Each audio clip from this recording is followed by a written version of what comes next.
Hello, hello, hello. Welcome to Royal Sussex Live. Welcome, one and all. Thank you so much for being here. Okay. And Rodney Jackson, thank you for being here first. Okay. Well, I guess technically it is Valentine's Day for some of you all. But yeah, happy Valentine's Day. I see all those hearts out there. Okay. Hearts of fire creates love, desire, higher, higher. Okay. We come together on this special day to sing a message loud and clear. Oh. Anyway, let's see. Yes, Not My King. They're back. And if we have to express love to anyone today, well, I shouldn't say if we have to, but if we choose to, if we desire to, do include the people of Canada for this very warm, friendly, thoughtful welcome that they've given the Invictus Games, right? Also, let's not forget the First Nation people or the Indigenous people, which is ever the more politically correct or safer way to say it. Also, yeah, the people of Vancouver and Whistler, let us not forget to extend love to them because they are doing a fantastic job. And even with some people not used to the cold weather, I see a lot of warm faces. So very nice. Okay, and so anyway, thank you, Canada.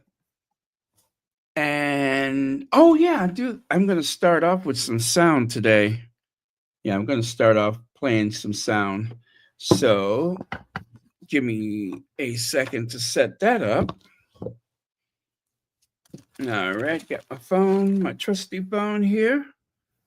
All right, and yes, I got that right here. Okay, it's gonna work out. It's gonna work out. You will find you look way down in your heart and soul. Don't hesitate. Okay,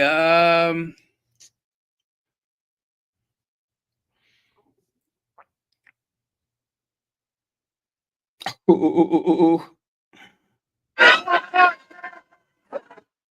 You know what that is? Not my king! Not my king! Not my king! Okay, that's not the one I'm looking for right now. We'll get to that later. Okay. Oh, there it is right there. We're surrounded by Canadian fans. You know what? Canada's been really, really good to my wife over all these years, and it's been really, really good to us as well. Certainly in 2020, it was amazing for us to be able to be in Canada, Vancouver Island, with Archie, and be able to go for hikes and be in amongst the local town and feel protected. We were there for more than 6 weeks before anybody found out. We were bumping into people the whole time. Nobody told anybody. I guess they told other people, but it's not too much of a media or like a pop culture on Vancouver Island, which is quite a sense of respect. Well, it's also the reason we went to Vancouver Island was because there's no one running around chasing people with cameras there. So we did. It was a bit of a refuge. So yeah, Canada's always been very special. And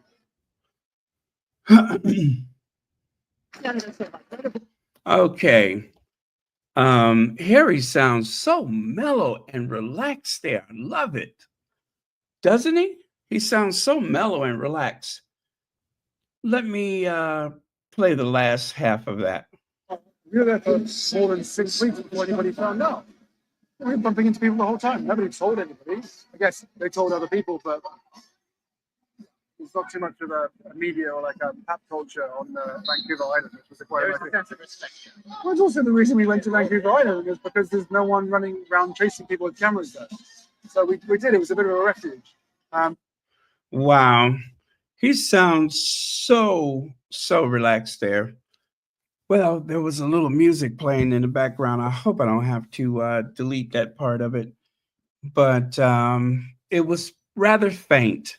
So let's keep our fingers crossed, shall we? And then there was this. There was this where, oh gosh, I forget the guy's name. But anyway,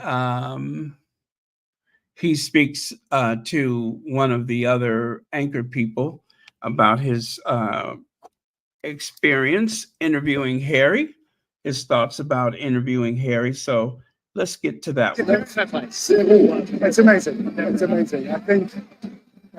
Uh-oh. There we go. Who served in the CAF for 20 years, 20 plus years, I should say. And about 5 years ago, he was diagnosed with PTSD and MMD, and he didn't even tell his extended family until about a year ago that he was going through this silent battle. But when they found out that he was competing at the Invictus Games, this really opened up the door. It opened up the conversation and the discussion about talking about some of these silent scars, wounds, and battles that these veterans face each and every day.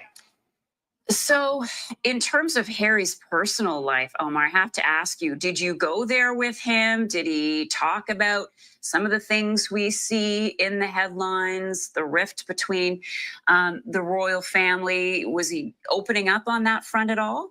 You know, one thing he did open up about is his mother, and he is quite a private guy. So I was surprised to hear him go there. And it happened in the context of, you know, really shedding attention and shedding a light on the horrors and the catastrophes of war. And I asked him how he explained the Invictus Games to his children. And he said that the issue of landmines, by the way, came up with his son Archie, who is now 5. And he said that opened up the discussion about his late mother, Princess Diana. And a lot of us may remember that iconic picture back in 1997 when Princess Diana was walking through a live minefield. Yeah. Angola had just come out of a 20-year civil war. The country was littered with 15 million landmines at the time. All right. Thank you, Omar. So yeah, that's Omar. Omar. That's his name. Omar. But yeah, that was very good. Harry really opened up to him, and I like that. It just goes to show that there was a real connection there. All right. Hi, Lydia Washington. Plus size fairy. Carlene Beckford, thank you so much for being here. Karen Willie. Judy Matasset, thank you for being here. All right. So, love this picture of Harry and Meghan. Love that photo. Matter of fact, I have it twice, so I'll show you again later. But wow, they look amazing right there. They look amazing. Hi, Myra V. Thank you for being here. So, a heartfelt congratulations to all the incredible Sussex Squad supporters. Your generosity and unwavering commitment to the Invictus Games fundraising campaign has propelled our community to an impressive milestone of over 50K. Invictus Games and the foundation are deeply grateful for your invaluable support on this shared journey.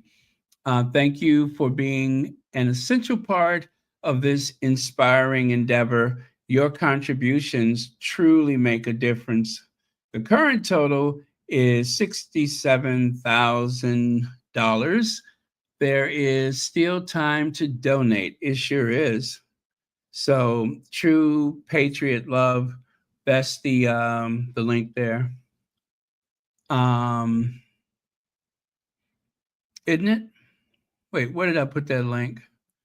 Well, anyway, you know which one it is. Ethan's husband, thank you so much for being here. But yeah, how rude of me. You're absolutely right, Lydia. There it is.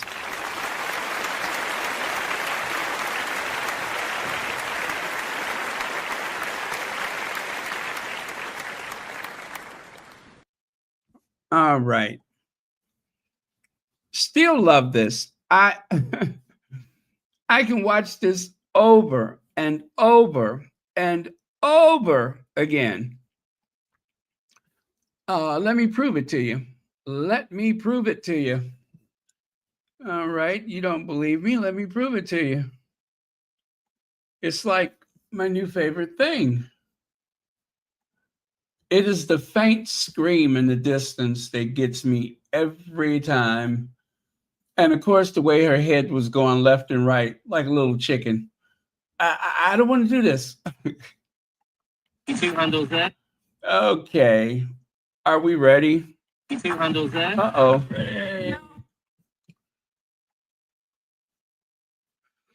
Okay, here we go. 2 handles there. No. Okay, let me know when we're clear on 4. And you just keep your body weight back? Yeah, body weight back, bum up, and go. Feet up. Feet up. 3, 2. No, I really don't want to do it. No, come on, you'll be absolutely fine. It's okay. You'll be fine. Oh my You'll be God. fine. Ready? Yeah. 3, 2, 1, go. Go. We go.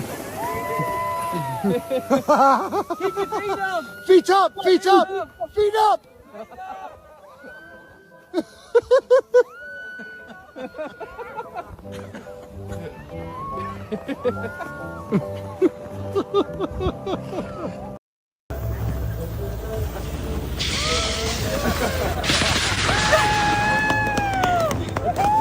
I mean, you guys.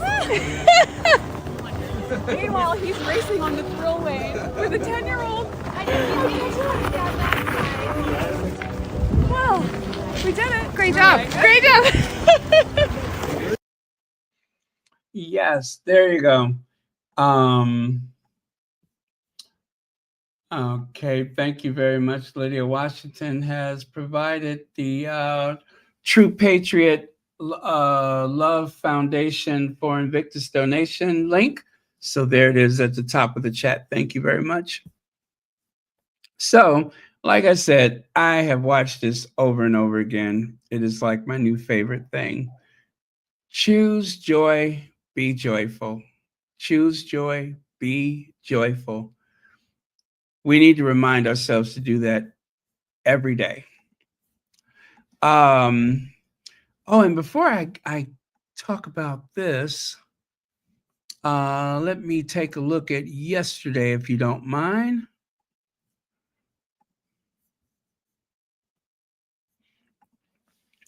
I was told that there was a very warm and heartfelt thank you for all of the birthday wishes for Cynthia Thorpe. Also, your prayers have had a true impact, and she wants you to please continue, that is, to pray for her, which of course is very, very much going to happen anyway, because we don't let each other down.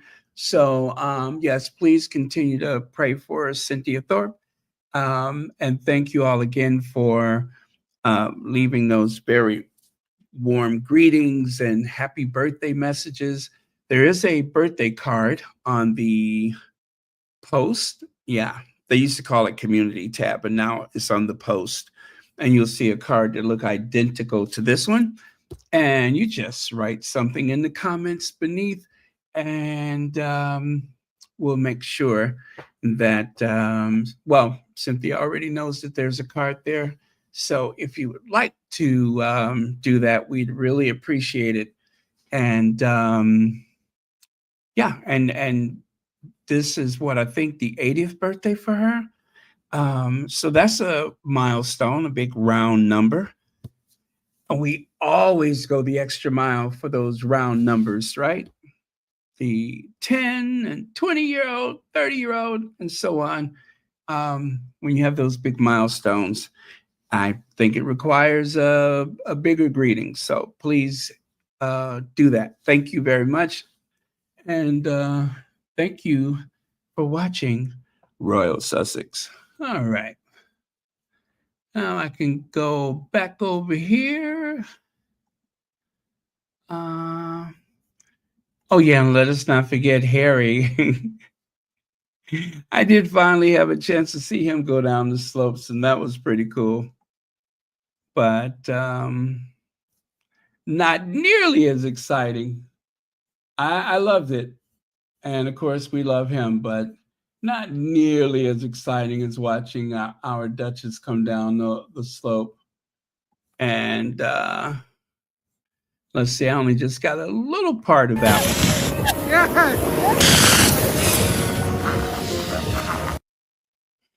There you go. Just a little bit of Harry there. So if you recall yesterday, the Sussexes had visited with the Squamish nation. I had visited with a family, Harry and Meghan, that is. They both visited.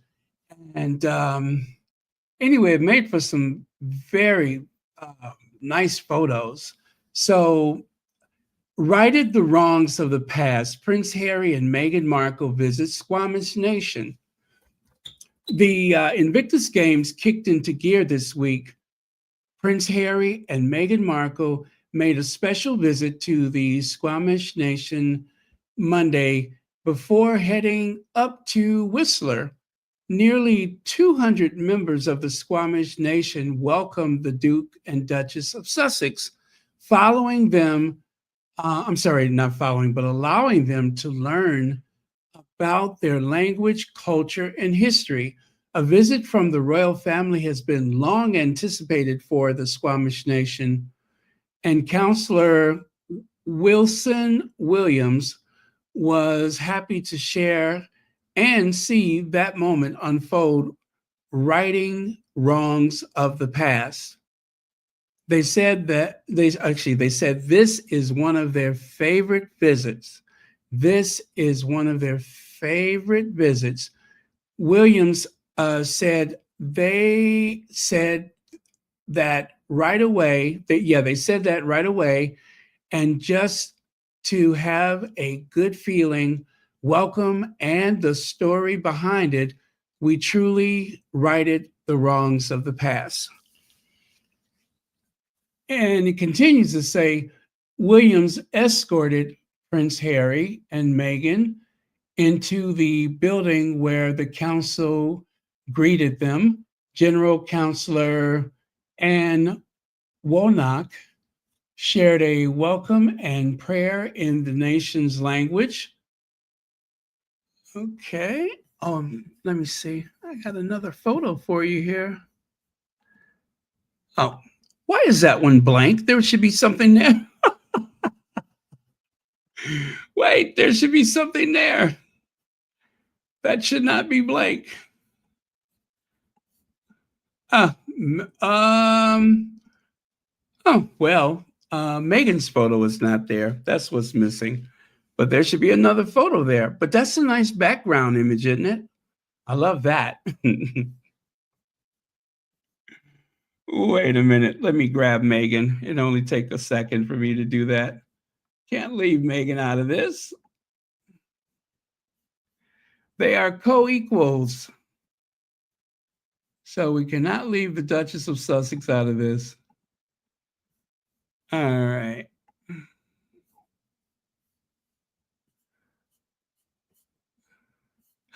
There we go. I don't know how I lost her.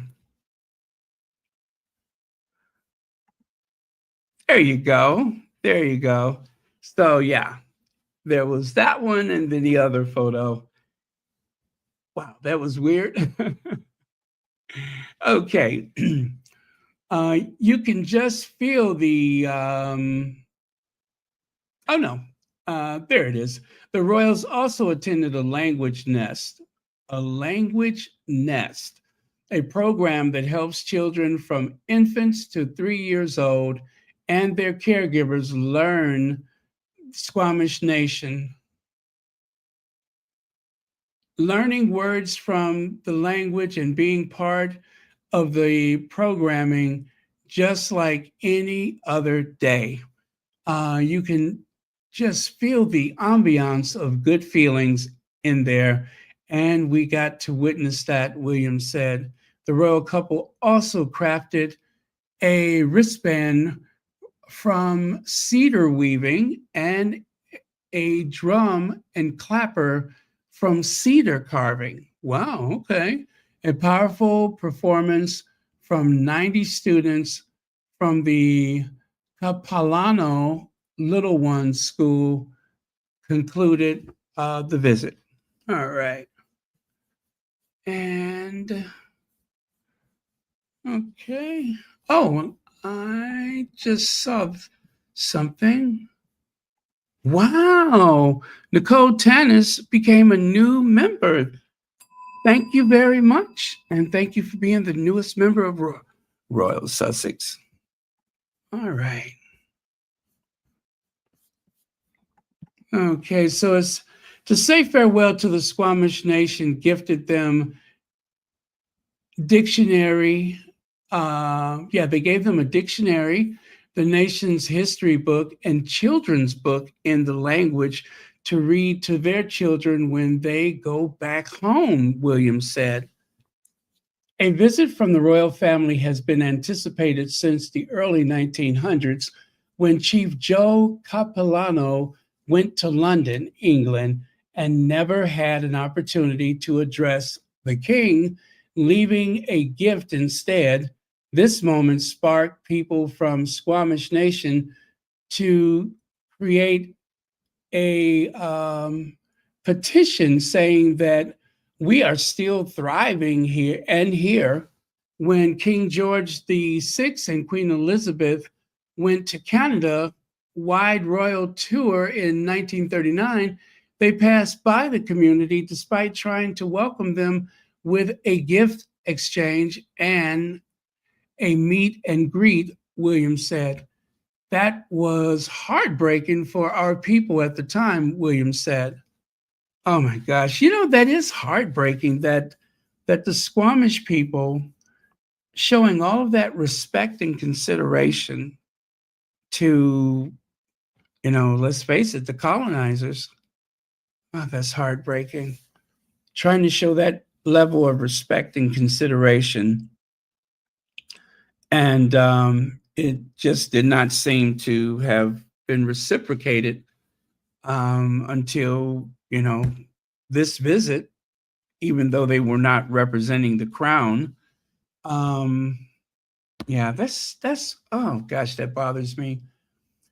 He retold the story to Prince Harry in Dusseldorf, Germany at the 2023 Invictus Games, where the royal members said, "We're going to right a wrong," but Williams didn't know what that was at the time.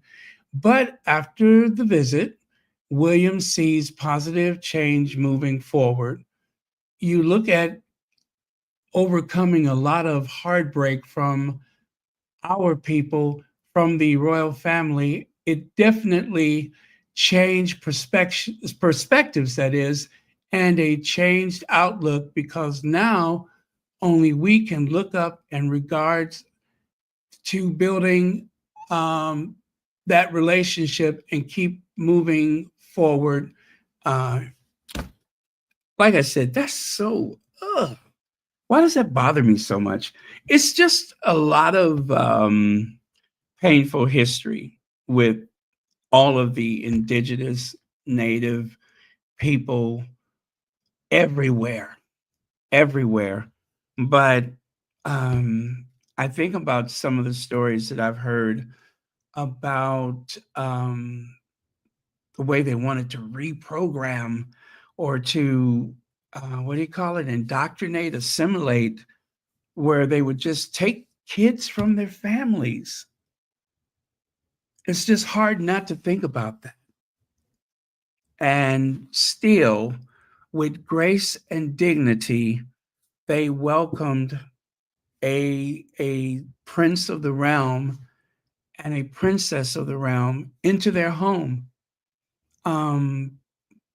It's extraordinary. It's extraordinary. Sometimes I think to myself, do they really deserve that level of respect and kindness? Well, of course, Harry and Meghan does. But if they were like, oh, we don't want to meet any of those Windsors, could you blame them? Could you blame them? But as it is, Harry and Meghan, they are their own, they're their own brand of royal. And they are so far advanced than the rest of that family. When the Sussexes went to South Africa, that was really the future of their royal visits. That particular visit, I believe, was a demonstration of how things are going to be done in the future. And in spite of that wonderful example, Will and Kate still went to the Caribbean dressed like colonizers. How do you get it so wrong when you got a great example staring you in the face? That's sick. That is just awful. Sean B, thank you so much for the super sticker, and thank you for being here tonight on Royal Sussex. And Esmeralda Dillon, thank you very much for the super sticker, and thank you for being a member of Royal Sussex and also having such a cool name. Esmeralda, I love that. It's so beautiful. Thank you very much. It just sings, doesn't it? It just sings. So, let me take that away. Oh, I know what I need to do. I need to take that away. There we go. So Prince Harry and Meghan's, Meghan, that is, not Meghan's, but Prince Harry and Meghan right wrongs during emotional visit to Squamish Nation, says counselor. So here's some photos from another article. There's a few articles, obviously, and this one was accompanied by these beautiful photos. Beautiful photos. I love this. Oh, let me take that out the way. And there you go. There you go. Absolutely adorable. I love the way the kid is just making such strong connection to Harry right there. Sue Anna Maria, thank you so much for being here.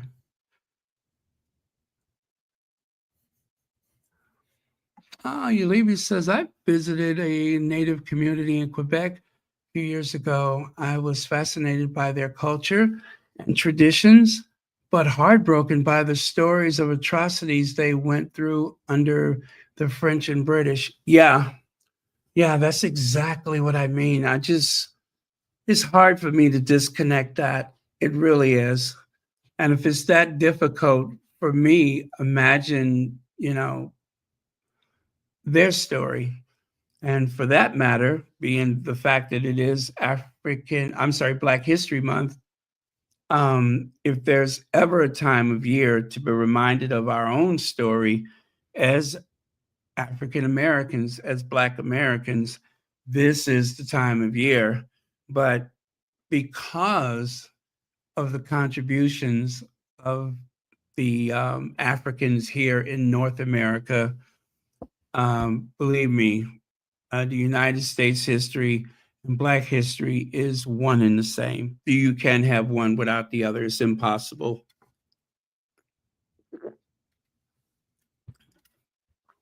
It would be absolutely impossible. Okay. Thank you for your comment.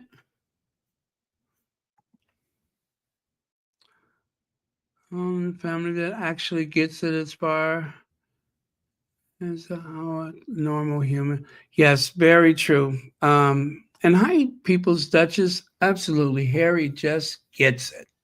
And when you get it, you get it. And of course, there's this one. And I did notice that removing the shoes was a requirement. No problem with that, because we all know the Sussexes love to go barefoot. And then right here, Meghan receiving a beautiful necklace from the Squamish Nation. I'm telling you guys, I've seen the Sussexes receive a lot of gifts when they travel. No gifts that I've seen, I guess, spark as much curiosity as the gifts that they receive from the Indigenous, Native, First Nations people. Those gifts always seem so, especially when they came here for the countdown. And I think they got a blanket, or was it 2 blankets?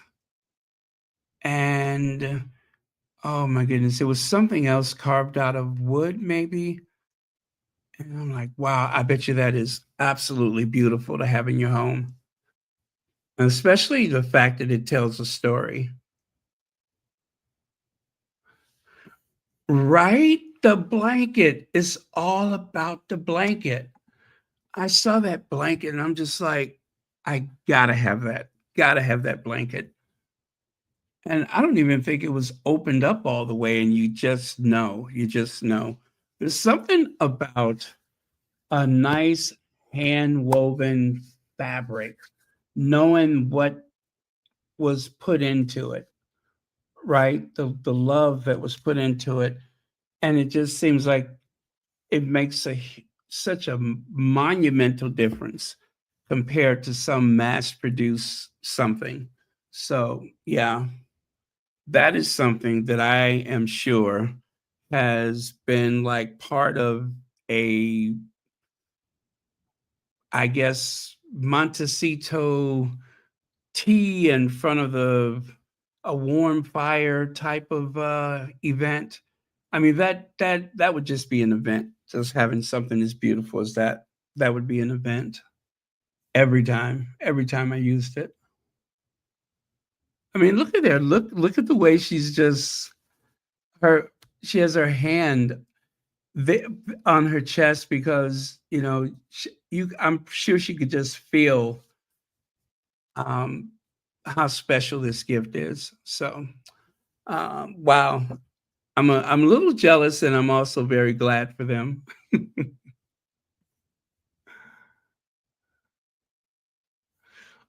That's right. Thank you so much for remembering that. Thank you. As soon as I read that, I'm like, yes, that's what that was about.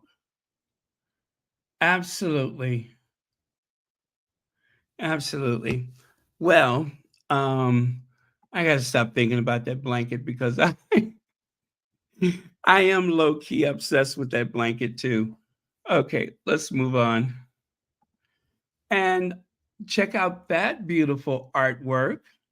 Now that comes from Amelia Noes. And anytime the Sussexes have an event or a big outing or something like that, you could just about expect to see this. So let me get some information for you. Take a look there.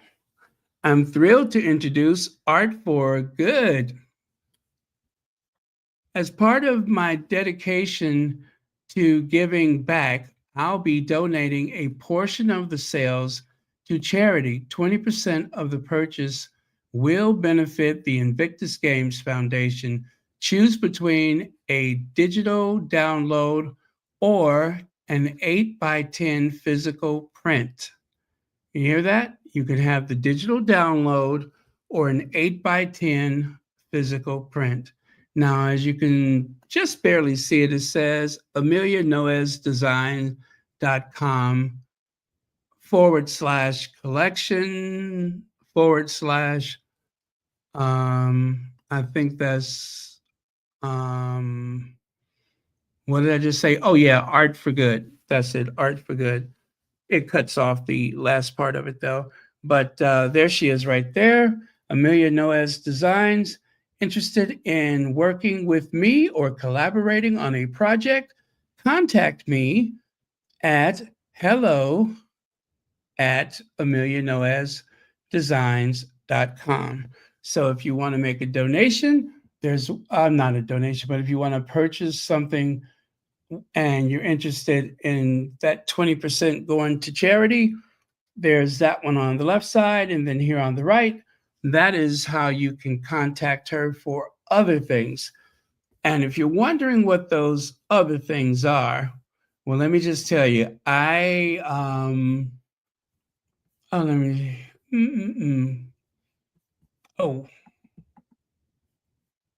let me go back to that. Amelia Noes.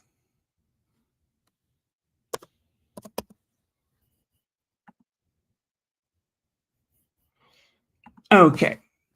I just wanted to click on the, okay, so when she says collaborate, here's what she means.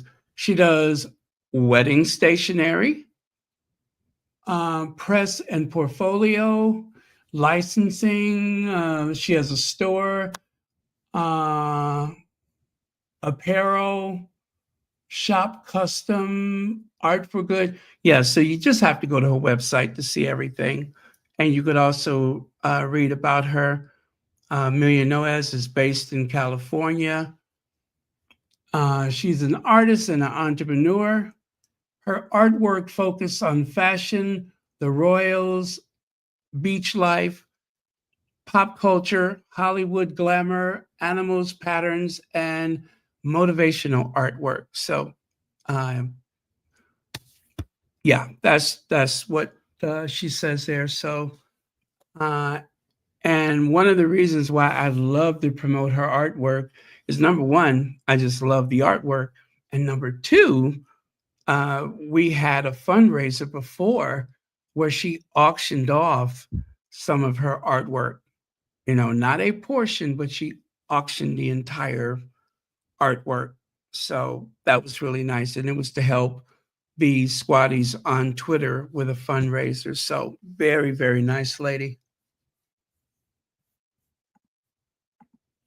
And she's also responsible for this one. Remember this? You can just barely see on Harry's arm. It says Amelia Noes.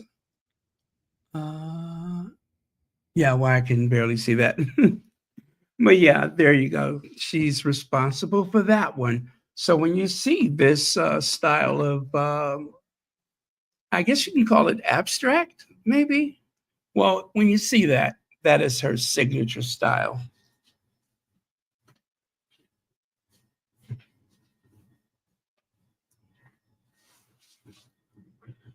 Okay.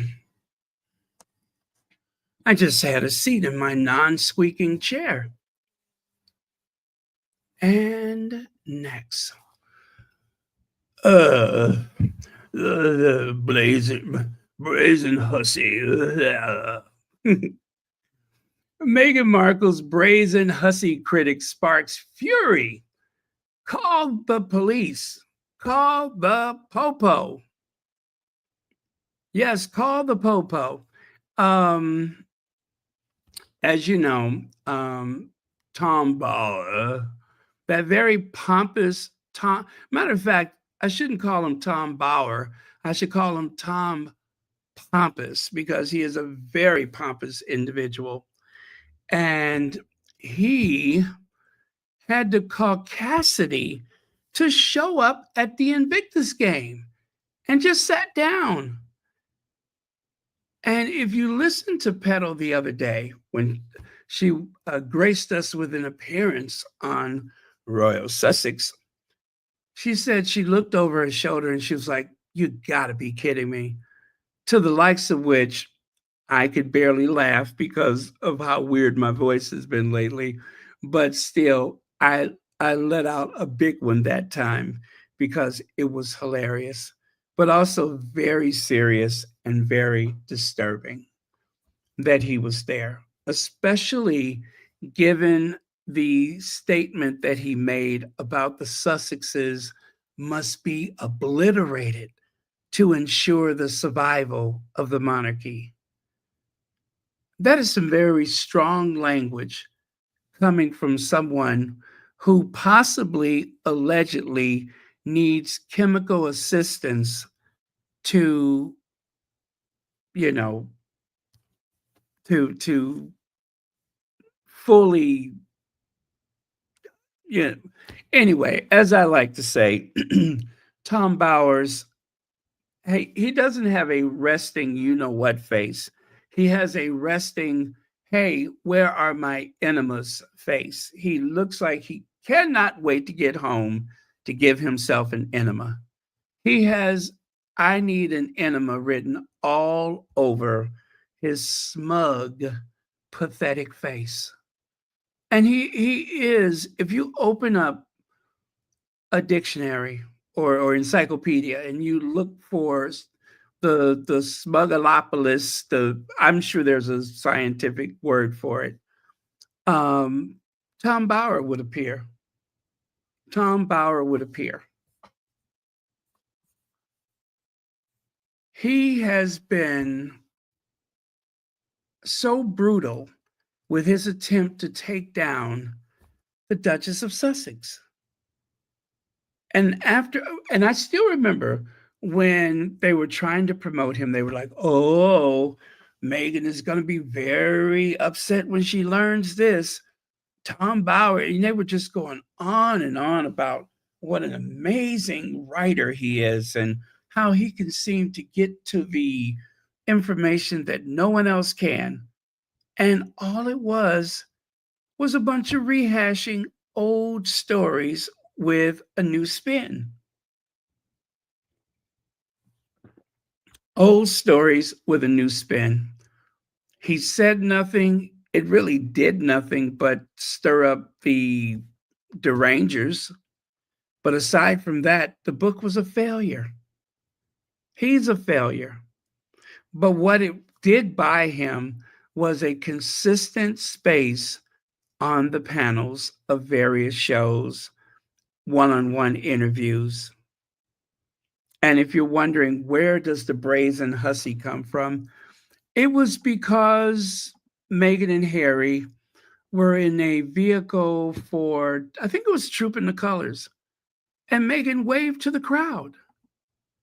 Meghan waved to the crowd, and that seemed to offend him so. It's brazen hussy. First of all, thanks for reminding us that your first vehicle license was for a stagecoach, not an automobile. Tom Bauer's first driver's license was for a stagecoach.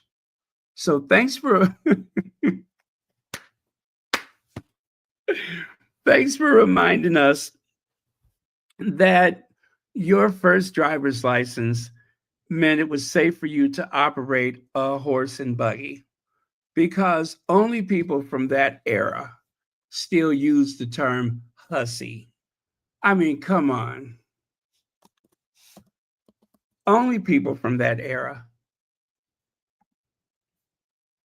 Thanks for reminding us that your refrigerator required a large block of ice to function, right? Hence the name Icebox. Yeah, hence the name Icebox. That's what he reminded us. So, as a matter of fact, I would love to show you that particular video. And of course, I have no clue what I labeled that video, where he said brazen hussy. Oh, well. I dare not try to find it because we'll be here all day. So I won't do that. But we'll take one more look over here and see if I have it handy.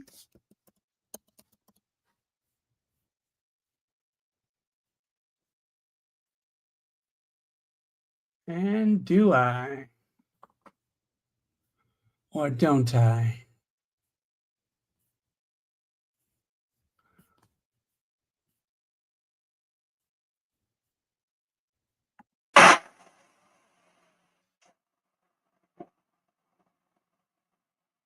Okay, nope, that's not it.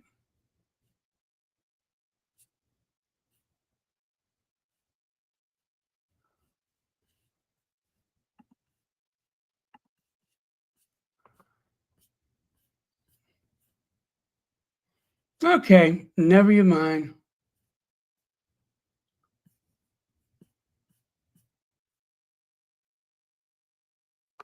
Okay, nope, it's a no-go. Sorry about that. And okay, oh, I know. I wanted to share just a bit of that article for your consideration. Here it is right here. So the article says Meghan Markle fans react with fury after a royal biographer who's famously called her a brazen hussy attends the Invictus Games, with one account posting somebody. Wait, I'll let you tell me. What do you think that one account said? One account actually posted. Anybody? Anybody got it? Okay, one account actually posting somebody. Police! Police! Police! Help! Police! Help! Police! Help! Help! Police! Help! The account said somebody call the police. The account said, call the police. That is what the account said. Do not hesitate. Just call the popo. Don't waste your time. Call the popo. Now, me personally, I would have been satisfied with this. This would have been okay.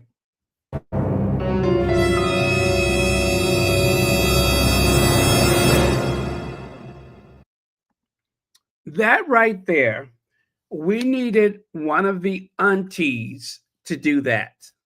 That is what we needed. We needed an auntie to give him.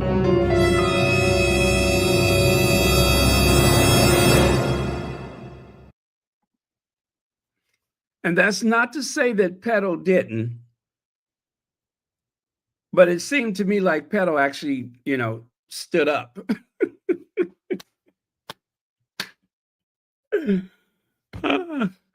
But I would have been satisfied with that. Yeah, I would have been satisfied with that. The Pulitzer Prize, I think. Yeah, the pull-up. And she was very professional. Her words were very measured and very deliberate. Yep. Very professional, very measured, and they were delivered with care, but yet very firm. As a matter of fact, the way she said what she said, it was actually, she didn't say it, but she kind of did say it. Her words ended with, Hey, girl, sit down. Sit down.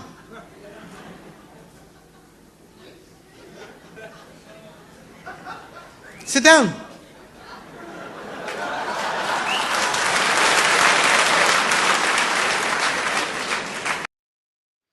that is what I heard.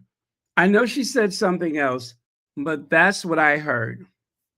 That's I saw this.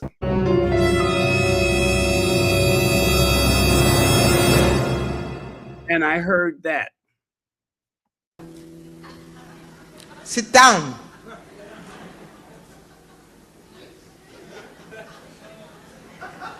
Sit down.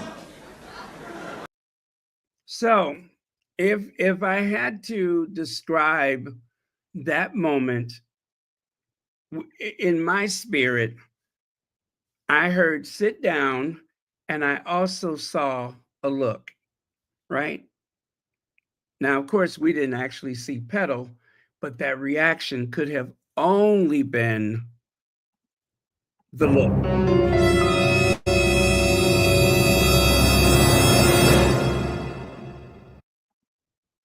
Yeah.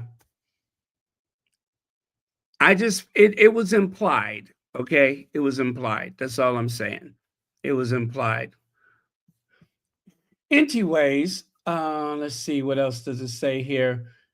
The couple's Sussex Squad online supporters spotted author Tom Bauer in the audience, with one fan accosting the author. Really? He was accosted? I wonder who did that. The Sussex Squad has a long-standing hatred of Bauer and belief that he was a danger to the Duchess after he previously said during an interview with Good Morning Britain, "It's Meghan I'm after." Okay. And it's something about them being obliterated, right? Don't forget obliteration. They no doubt felt Bauer was taking the media campaign against her into the real world, and at least one suggested calling the police. Royalist social media accounts also jumped in to defend Bauer, accusing the Sussex Squad of bullying him. The incident reflects a potential risk that can exist when social media culture suddenly finds expressions in the real world.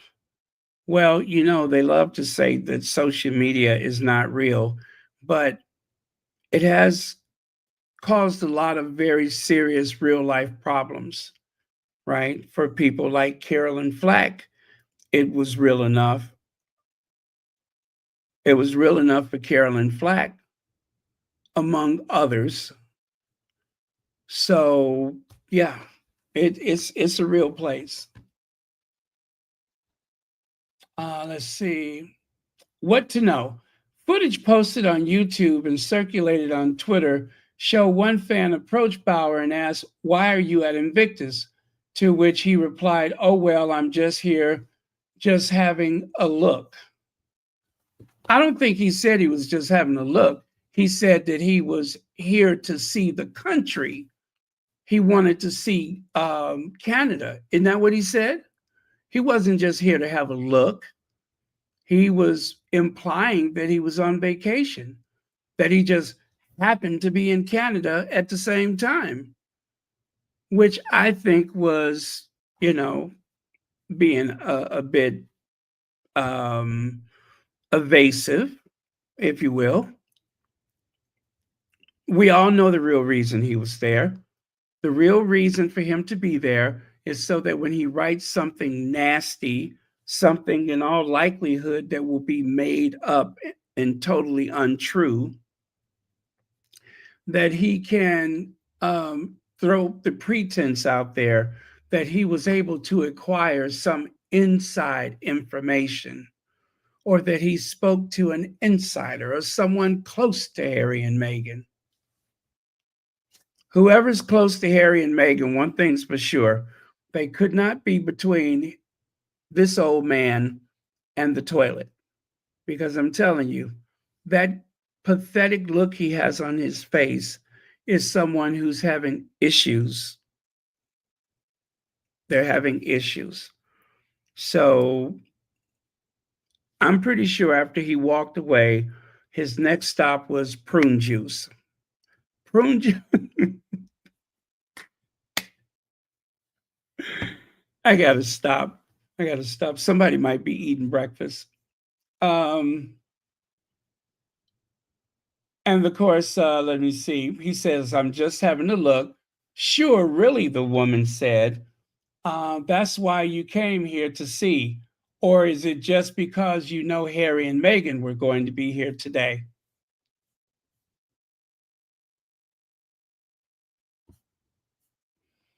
And then he says, yeah, I've read a thing that Petal said, yeah, we've read the things that you wrote about them, especially Meghan. The woman continued, meaning, of course, Petal, we've heard about your book. So it's very interesting that you're at Invictus because we know why you're here. So why don't you tell the truth about why you're here? You came all the way from the UK and the UK press to Invictus in Canada just because you want to see it. Nah, I don't think so. Another voice can be heard off camera saying, you're up to no good. That's why you're here. Okay. I don't remember hearing that, but good. Good for them.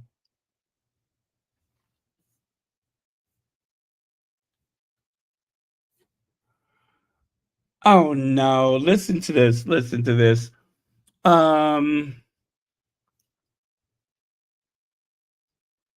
A pro-royal account posted, Tom Bauer is now actively being hunted by Harry and Meghan's fan base at the Invictus Games. If he is harassed, I hope all the people doing it are thrown out. A bunch of grown women behaving like hyenas. Utterly disgraceful behavior toward a man minding his own business. If he was minding his business, he would have stayed on the toilet. I'm sorry. He would have stayed. You know what I mean? He would have stayed in the UK. Y'all know what I mean. If he was minding his business, he would have stayed in the UK. That's what I was trying to say. So it's, it's just jarring considering some of the language that he's used in the past, language that to me sounded very intimidating, right? And yet they want to say that or imply that the Sussex squad somehow are the aggressive type, right? That the Sussex squad was being aggressive is the tone that they're using there. And you need only find video or written examples of this toilet hugging old prostate blockage. You can find many examples of him saying the most provocative things. And nobody says anything. Nobody would defend Meghan. As a matter of fact, when one of his contemporaries, Jeremy Clarkson, one of his colleagues anyway, when he said those terrible things, it didn't take long before Jeremy Clarkson was the victim. And now the same thing here is that in spite of everything that he's said and done, and believe me when I say, when he wrote that book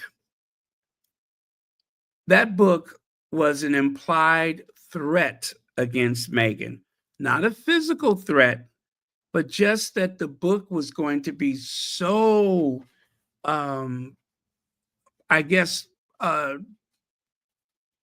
truthful. It was going to expose all of these dark, deep secrets. It was going to be so revealing that she would just crumple into a heap on the floor. That was what they were trying to say, is that she needs to be afraid of that book. That was the implication. And it wasn't Omid Scobie's book. It wasn't J.K. Rowling's. It was Tom Bauer. The whole point of it was to make Meghan afraid. There was a campaign to make Meghan afraid of that book. And then connect that with everything that he's said since they announced that book. And now he's sitting there at Invictus, the man who said that the Sussexes must be obliterated. I don't see obliteration in this article. Where does it say obliteration? Because I don't see it, because they didn't put it there. I don't see it because they didn't put it there.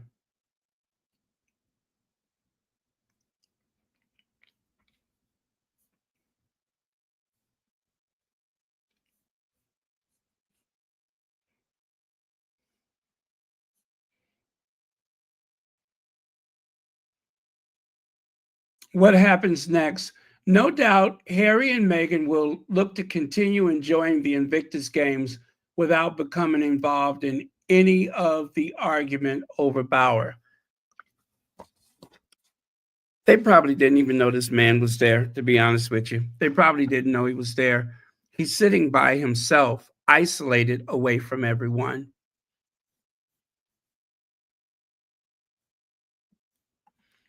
It was supposed to be explosive, but it got... Thank you, Carlene Beckford.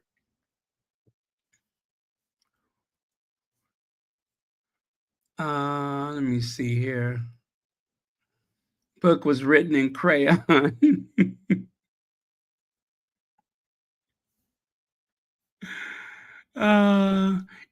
Yes, thank you, Maurice Brown. Yes, thank you. Thank you. I was trying not to say certain things, but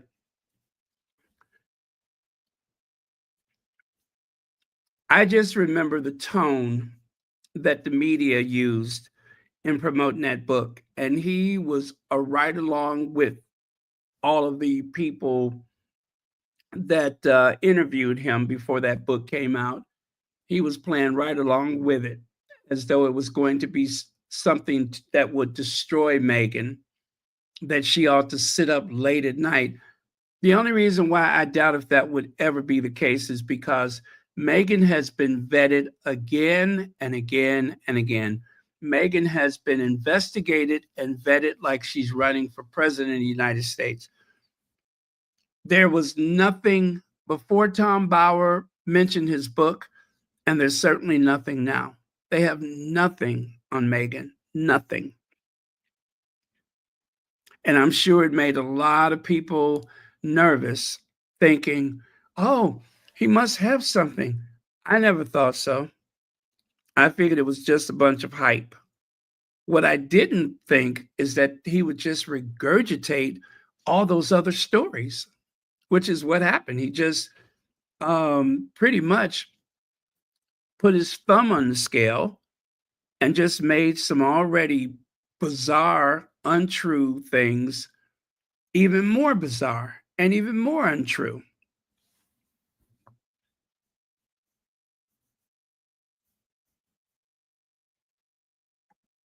I like what Omid Scobie said, though. I love what Omid Scobie said about him.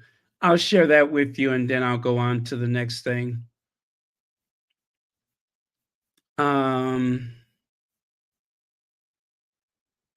Oh gosh, let me see here.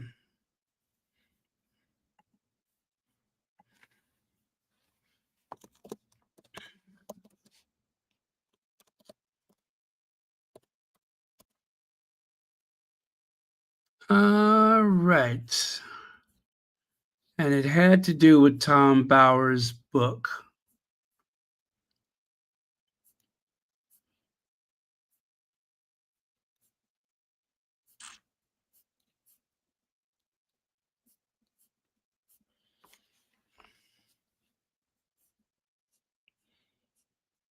Oh, wow. I got a lot of Omid Scobie stuff. That's why I'm still looking.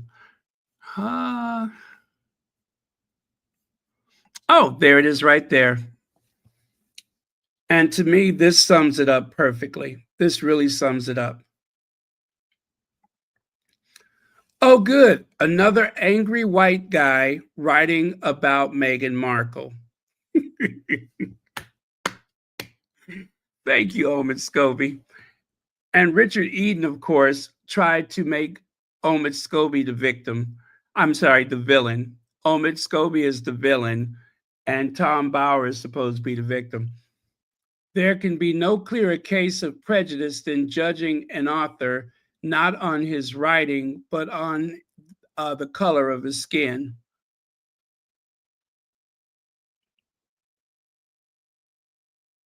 Yeah, well, anyway, I'm with you, Omid Scobie. Just another one.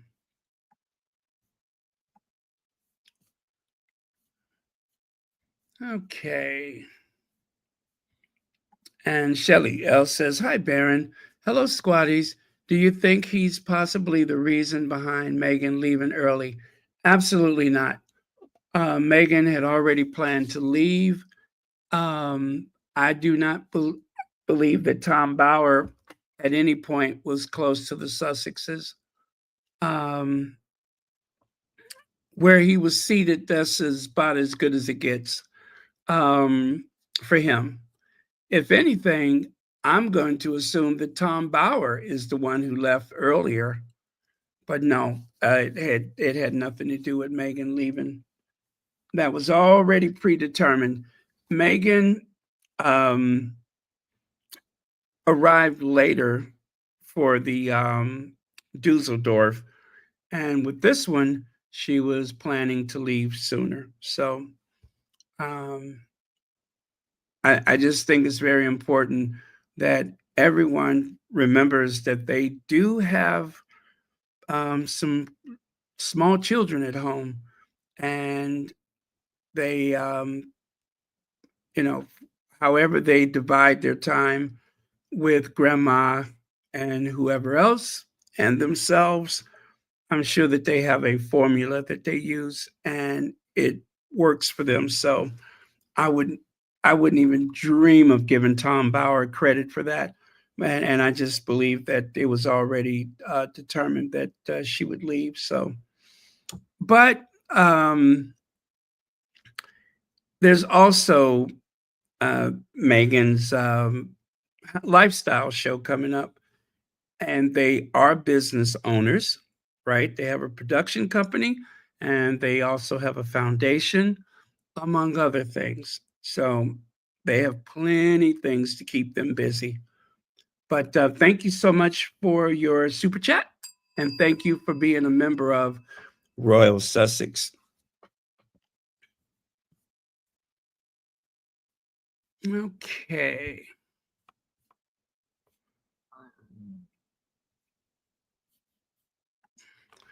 Jack Royston constantly write negative articles about Meghan to invite hate against her. Karma definitely has Jack and Tom Bauer's calling card.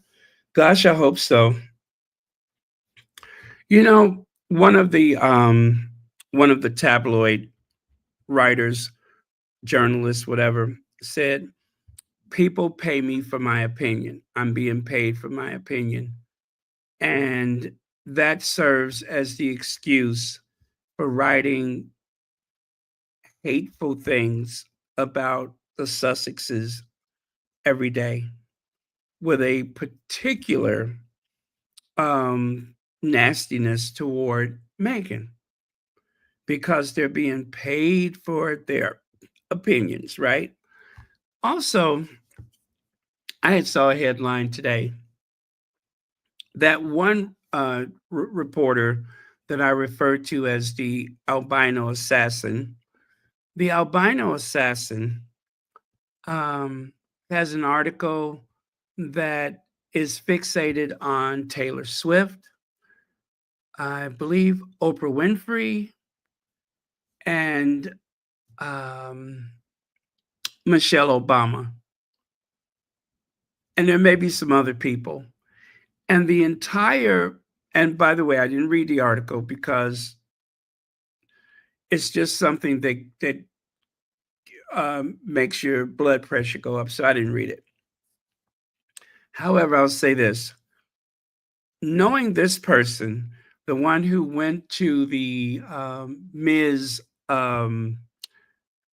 Gala where Meghan received the award from, the Ms. Foundation, the first thing she said coming out of that was Meghan's speech was word salad. Why did she say that? Because she doesn't like anything or anybody that is too liberal leaning, left leaning, or the language they like to use, woke. So whatever Meghan did that night, it did not matter. What mattered to her is that she fulfilled her obligation to the Daily Mail, and she wrote a negative article focusing on what was supposed to be an incredible night for Meghan, where she would proudly receive an award from someone she respects in front of her husband and her mother. That was too much to ask for. So she started off with word salad, and then it just went downhill from there. And that's just one person at the Daily Mail, one person at a British tabloid media. And so this latest article, it was like, I don't like Black women and I don't like Taylor Swift's The Greatest Hits, article. All the greatest hits. They're too woke, they're too this, they're too that.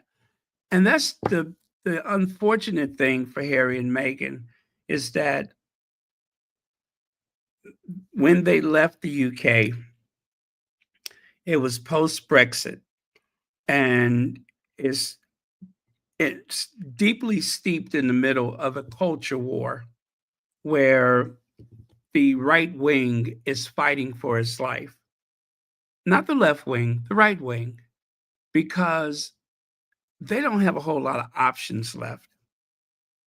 Everything that they do is fear and coercion, lies. That is what they have to depend upon to get the Rupert Murdoch happy ending, if you know what I mean, right? Where you put yet another right-wing politician in office to take things away from poor working class people. That is the desired outcome. And that albino assassin is just a small player in a much bigger game. And Tom Bauer, well, of course, he is probably a great writer.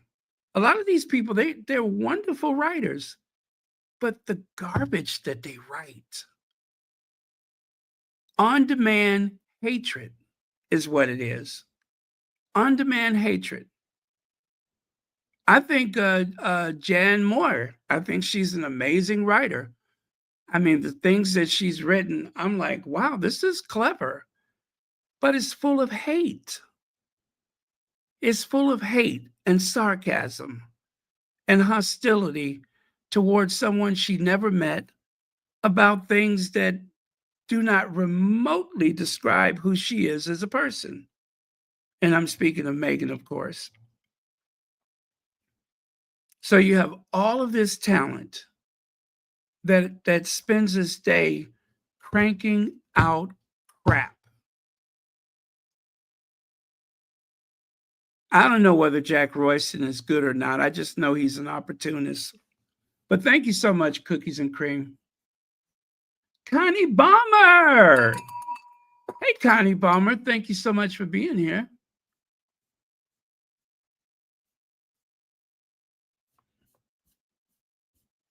Okay.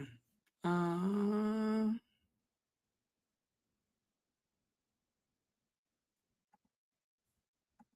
right. So I'm going to move on. What a day catching up with old friends and a great big hug. I shared Chloe's picture with Harry and said, I told Chloe Rose she'd always meet a prince one day. Is such a moral boost. A morale boost, and a great big hug from Meghan. They're both so empathetic and compassionate. It's amazing to see and really does make a huge difference. Yeah, it does. Yeah, it absolutely does. So I thought that was nice. Now, of course, I didn't want to share the name of the person that it comes from. And why is that? Because, well, we know how the derangers are. So that's why this is just a anonymous person, because of the derangers and what they do.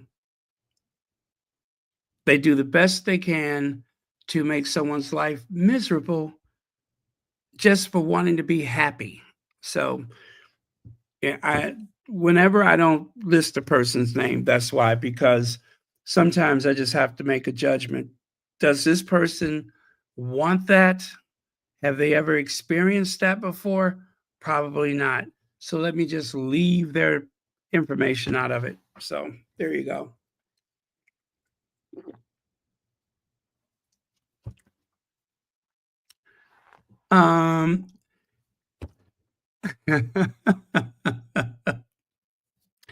Pedo, we were just talking about you. Now, Pedo, I'm going to put that link up. You know what? No pressure, but I'm going to put that link up. And, if you can, you can.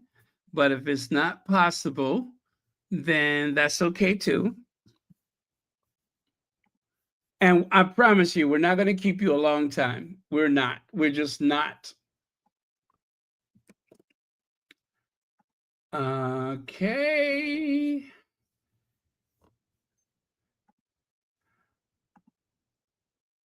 Okay. There it is. If you're up to it, but if not, because I think you probably just got home today, right?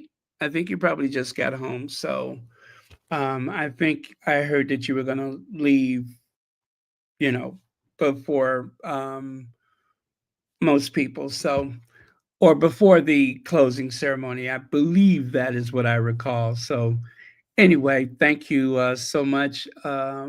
Always flattering for you to check in with us on Royal Sussex. And here's another great group shot with Harry.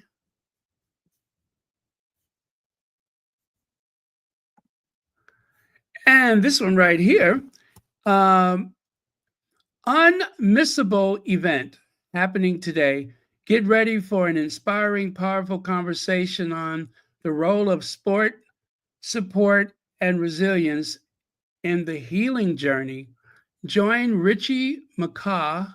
Is that right? McCaw, former New Zealand All Blacks captain and ISPS Honda ambassador, alongside Jonathan, for an open discussion on the impact of community and perseverance. This event is open and free for all. Everyone is welcome. Let's see, Invictus Village, Vancouver Convention Center, blah, blah, blah, blah, blah. Keep the energy going at Center Court BCC West for the wheelchair rugby medal. Okay. Be there, be inspired. See you soon. So I want to thank Muriel for this one because Muriel found an old photo of this guy, and check it out. Here it is. Let me see. 2015, Prince Harry presented Richie McCaw with a rugby World Cup. Yeah, with the Rugby World Cup. And then in 2025, Richie McCaw at the Invictus Games. So this is a 2015 picture of Harry and Richie. Look at that. And this is pre-Meghan, okay? 2015. Harry met Meghan in 2016. Notice the suit that he's wearing. I'm sorry. I don't mean to laugh, but notice the suit that he's wearing. That is pre-Black Girl Magic. What he's wearing there is pre-Black Girl Magic. After Meghan came along, that's when we were able to see the Ginger Avenger, right? So he was always a hero, but Meghan is the one that brought out the Ginger Avenger. Meghan is the one who helped him up his suit game. Look at how boxy it is. I know. I hate to say it, but it doesn't. It doesn't.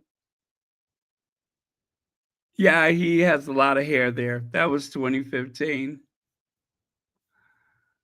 That was 2015, and it was another time, another place, and I hope that suit is in someone else's closet that they picked up from a resale shop or a car boot sale or something like that. We don't ever want to see that suit again.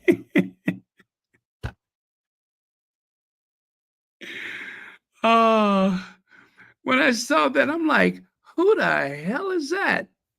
And then I realized, oh, that's Harry. Well, you know what? When you know better, you do better. So he knows better now, and he has someone to help him along and, get his clothes fitted better. And we're not going back. We're not going back. We're not going back. So yeah, we're good now. Whatever that was, but we're good now. And that's all that matters. So new dawn, it's a new day, and it's a new suit for him.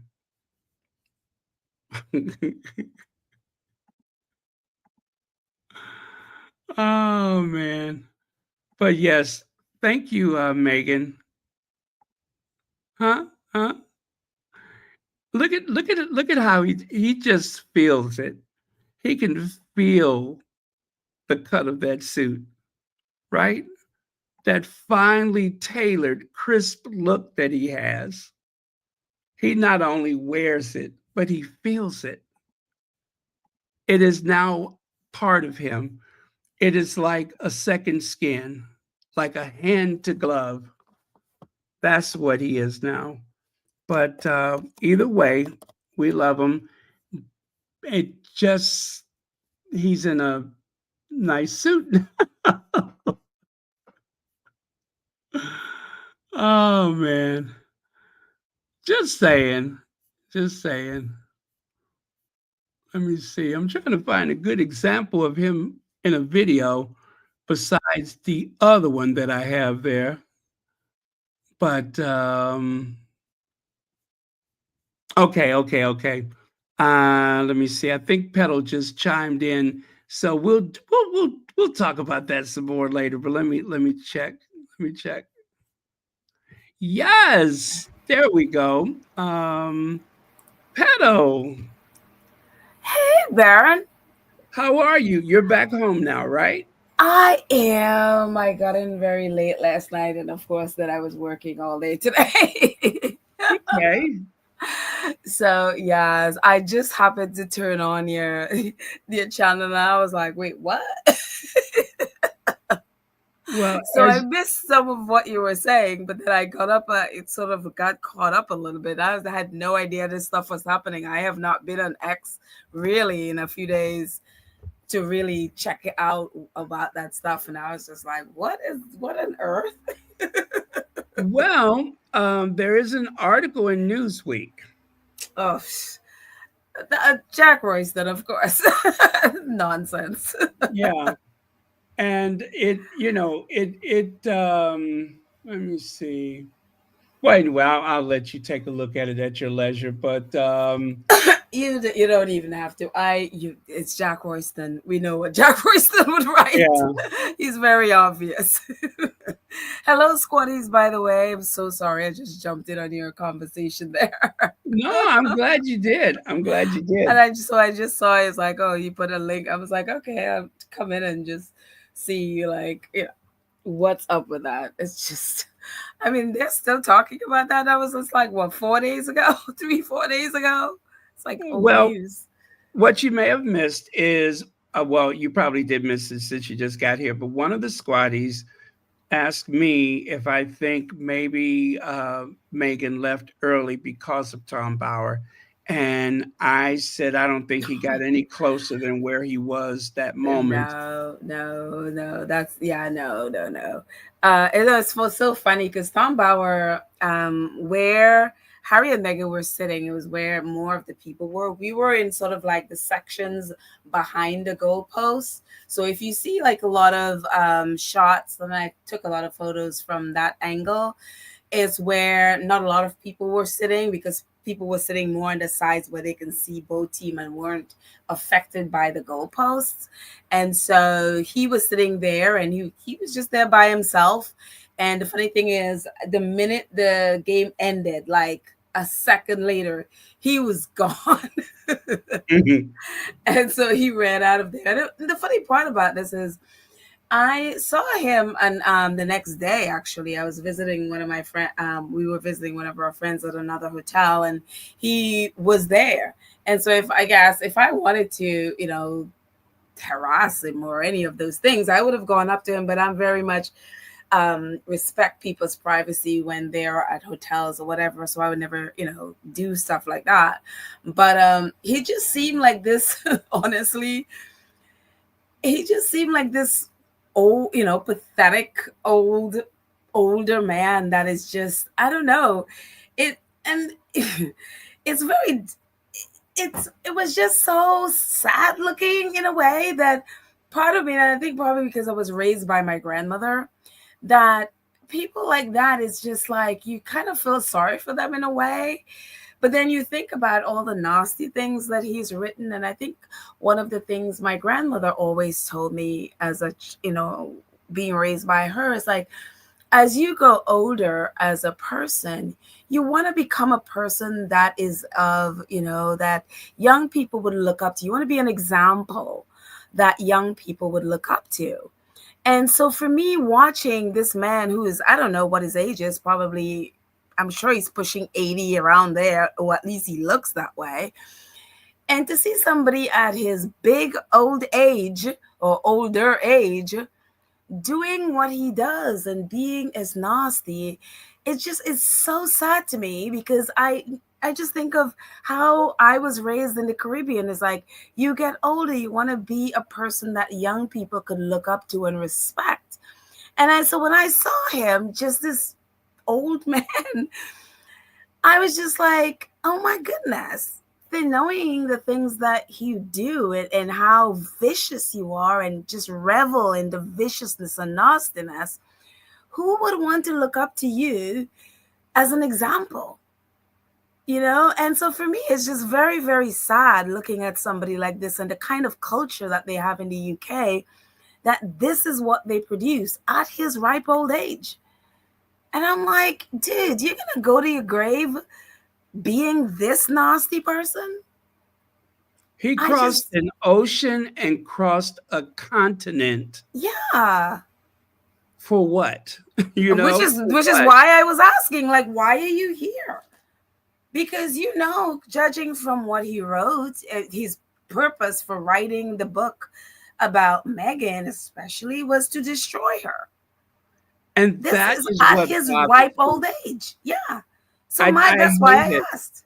I hated that they were using that book as a weapon to keep her up at night and to try to I guess demoralize the Sussex squad. And oh, when she finds out, and he's this kind of, and it was a big nothing burger It and nothing was. new. Yeah. I And so, I yeah, don't it's like very, the veil of threats like that. yeah. I think the thing with me and that is that it's just, it's very sad. I look at these people and even the young ones in the British press coming up, and you realize, like, they are becoming exactly what they're, because a lot, if you know much about the British press, I even did an episode about this, the nepotism in the British press. Like, a lot of them are, their fathers used to be editors or writers at the papers that they are now working at, and it's like they're doing exactly the same things, because we know from what they did to Princess Diana and the others, how abusive they were. And they are basically carrying on that same horrible legacy. And so my thing is, like, why would you, and again, I'm looking at these pictures and it's just this sad, lonely, and it's like, are you just miserable in your own life that you do that sort of thing to someone, again, that you've never met, you don't know? And so, yeah, it's very, very sad, the kind of culture. And then there's no one there in their little bubble to say, like, dude, you're about 80, shouldn't you be changing your life? Shouldn't you be thinking of the legacy that you want to leave behind for maybe younger writers, younger journalists, even younger people in your own family? Shouldn't you be thinking of being a positive example in their life, that they would want to say, oh wow, look, Tom, look at how great my Uncle Tom was, or how great my dad was? When you look back at your legacy, who would want to be you? Who would want to imitate you? I mean, I'm sure some people are just so steeped in nastiness, maybe that's their thing, but really. Well, the proximity to power for the journalists, I mean, it's a very powerful position to have in those circles. The closer you can get to that family, the more power that you have. I mean, just imagine the things that they are comped because they have those positions. We know they have a Christmas party every year. They eat and drink at the king's table. Their kids can get into certain schools or Right. such because of those connections, just like any politician Mhm. who brings their family up with them. But my question to that, even with that, yeah, they have some privileges, but is it really power though? Is it really power? Are they really powerful people? I don't think so. I just think that they are in a bubble of people who never challenge them. There's nobody to call them to account. Nobody. It's like it's just a whole group. They just do groupthink. It's like the weekly groupthink with all of them just agreeing with each other to be violent, especially against someone they don't know. And nobody sits there and say, like, dude, you're 80 or whatever your age is. Shouldn't you be thinking of something more productive and doing something more valuable and bringing some kind of positivity in the world? There's no one there to call him higher. So that's why when for me asking one simple question, it's like, you know what I mean? It's just like, why haven't you all been asking that question? Why is he doing the things he's doing at his age? Why have so it just, for me, it's just a group of people who, they know what they're doing is wrong, they know what they're saying is wrong, it's a lie, it's abusive, whatever, but nobody is strong enough or have any kind of moral anything to stand up and say, you know what, this is wrong. This is wrong. We should not be doing this. This is unacceptable that you should be doing it, especially against a woman, somebody you don't know. For what reason? She has not done anything to you. Nobody has any kind of integrity to stand up to these people, and it's always because, oh, he's a writer, he's a reporter, he's I guess a lawyer or something, whatever. I don't care what you are. This is what you are right now, is a pathetic, nasty person. Which is why they want to blanket all of the legacy media in the U.S. with people in their own image. One by one, they're inserting them in there like some type of invasive army, so that they could take the names that we trust, like Newsweek, take those names and use them as gossip rags. And because of the decline in profits at magazines and newspapers, they're there for the picking. They're there for the picking, because otherwise nobody else sees as much value in those products as a Rupert Murdoch or like anyone else like him, because of how destructive they can be with those names, the legacy newspapers. They would love the New York Times. Oh, they would love to decimate it. I mean, the New York Times, honestly, I mean, I canceled my subscription because they are not much different. I mean, in certain things that they are, but the New York Times, their reporting have been atrocious. It's one of the reasons I completely refuse to watch Western media coverage of anything, because you get outside of the bubble of Western media, especially the US and the UK, and because I guess a lot of times I've been just watching things on the ground and listening to reporters on the ground, whatever story I'm listening to. When you come back to Western media, it's just like, my goodness, it is propaganda. It is complete propaganda. Yeah, that's all it is now. That's all it is now. And it's the reason why, for example, Washington Post, democracy die in darkness. I mean, my thing is that with Washington Post, it just changes them. It's like, we kill democracy deliberately. I mean, it's just with Will Lewis and with that whole mess that's going on there. But you're right. I mean, they have decimated. And I think, too, journalists have shown that they are not interested in being credible. Because for me, it's like, if I'm a journalist, I would rather walk out of a news agency than to sit there and literally be speaking things that I know to be untrue, or hiding the facts about things because, well, I don't want to upset someone. My thing is, like, if you're a journalist, you're there to speak the truth. I don't care who it upsets. The truth is the truth, And so we don't have that. We have people more interested in, well, I need to get more likes and clicks. So I need my, yes, of course, everyone needs a paycheck. And I don't, I'm not angry at people for thinking like, okay, how am I going to pay my bills or whatever? But at some point, I mean, your morals have to kick in, where it's like, when you know that you're deliberately withholding things or deliberately lying because you're afraid of what the backlash in your studio, whatever, that's when you have to think like, okay, am I really a journalist? Because honestly, you're not. So. Have you seen this on the screen before? Oh, no, I haven't. Yeah, I've shared it about this topic a few times. The socioeconomic background of journalists, and this is for the UK, the higher socioeconomic background and the lower and middle socioeconomic background.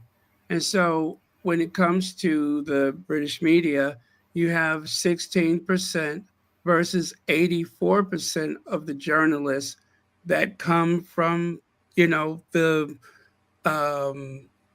Victoria Arbiter side of things, right?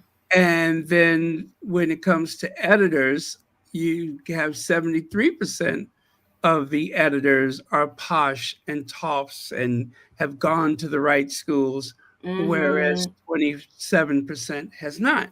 So Basit Mahmoud says, when a narrow section of society dominates our media landscape, it has an adverse effect on our democracy as well as our news values, which stories are told, how they are told, and what's deemed newsworthy and what isn't. I saw Right. the damaging effects this had on my own community. So Wow. that's why I save this as a constant reminder. Right. I think, they can only do what we allow them to do. And I think what ends up happening with a lot of this stuff is that people, us as a people, need to understand the kind of power that we have. They could only feed us things that we allow them to feed us. We're in a climate now where you don't have to watch any of their channels. There's so much news out there from so many independent news outlets all over the world. There is no reason to be sitting there taking in the propaganda of the ABC, CBS, NBC, and all of that nonsense. There is literally no reason, or the Fox, or wherever it is you're getting your news. They're all the same. It is literally all the same, and we have too many independent outlets that are literally risking their lives to tell the truth. And so we need to just explore a little bit and find out, and also do some research, fact check things. And when you realize outlets are just feeding you propaganda, leave. You don't have to sit there watching them. And if you leave, and if the majority of people leave an outlet, they will either close or decide to change. But their thing now is to hijack a lot of the social media and create almost look-alike, like the Fox Soul, right? Fox Soul is posing as something of the Black community, and I'm afraid that not enough Black people know where that comes from. Right. They associate Fox News with Fox Soul. So they create these clones, or at least virtually identical, like news, what do you call it, the captions and such. I'm very obsessed with, where'd you see that, where'd you get that from? Exactly. And I think as a squad, we have been very much always looking and finding out, because along with what you just said, a lot of news outlets own in seemingly independent outlets. Like, for example, Daily Mail has a whole bunch of different outlets that are seemingly independent. And if you don't research, you don't realize that it's owned by the Daily Mail, or it's owned by the Sun, or one of those. So yeah, it's the same thing, for example, with Rupert Murdoch. Rupert Murdoch owns, like, I even had to post on X recently about the New York Post. Like, he owns the New York Post. He also owns Page Six. He also owns, for example, the Wall Street Journal. He owns, I forgot what it's called in publishing. So their tentacles are all over the place. And so they can dominate any, for example, any corner of the market. One of the things, even with Omid Scobie, I love Omid, but Omid's book is published by a Rupert Murdoch publisher. And we see what happened with that when it came out. Exactly. Is the whole who's racist thing. And that just was not by chance, and it certainly wasn't an accident.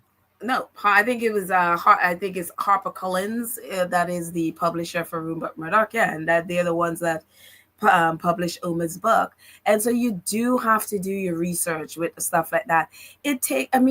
Everyone uses ChatGPT. I'm assuming everyone uses AI in some form. Just, if you have ChatGPT, just jump in. Who owns Pick a News, or just Google it. But you can't trust that. I found some glaring mistakes. It's better to scroll down. Scroll down. Keep scrolling and get at least 3 examples than to use the chat GPT. because remember, garbage in, garbage out. Garbage out. There And you there's a lot of go. garbage going into it. And there are mostly young white men and young Asian men that are writing the software for these different various chat things, and they're Right. the bias that's written into it is Mm-hmm. breathtaking. So I don't trust chat GPT, whatever it is. I don't trust it. ChatGPT. Yeah. Or just, I mean, look, Google, Wikipedia, look and, different find different sources to, as you say, get information, not just from one place. Because again, there are mistakes, or sometimes deliberate. And these Mm-hmm. things, and so, but always, I mean, we're in an era now where there's so much misinformation, deliberate lies, and so we can't just accept something. You see something on NBC and they may not tell you the whole truth, or they may slant it. They do the exact same thing that, for example, the British press does, and they just make it a lot more palatable and maybe not as nasty, but it's the same thing. They're doing the exact same thing. And so go look, okay, you say this, but let me go find other sources to find out the whole truth about this. And so I think we just have to be a little more active in our listening, in whatever we take in from the media, so that way we get the full picture about things.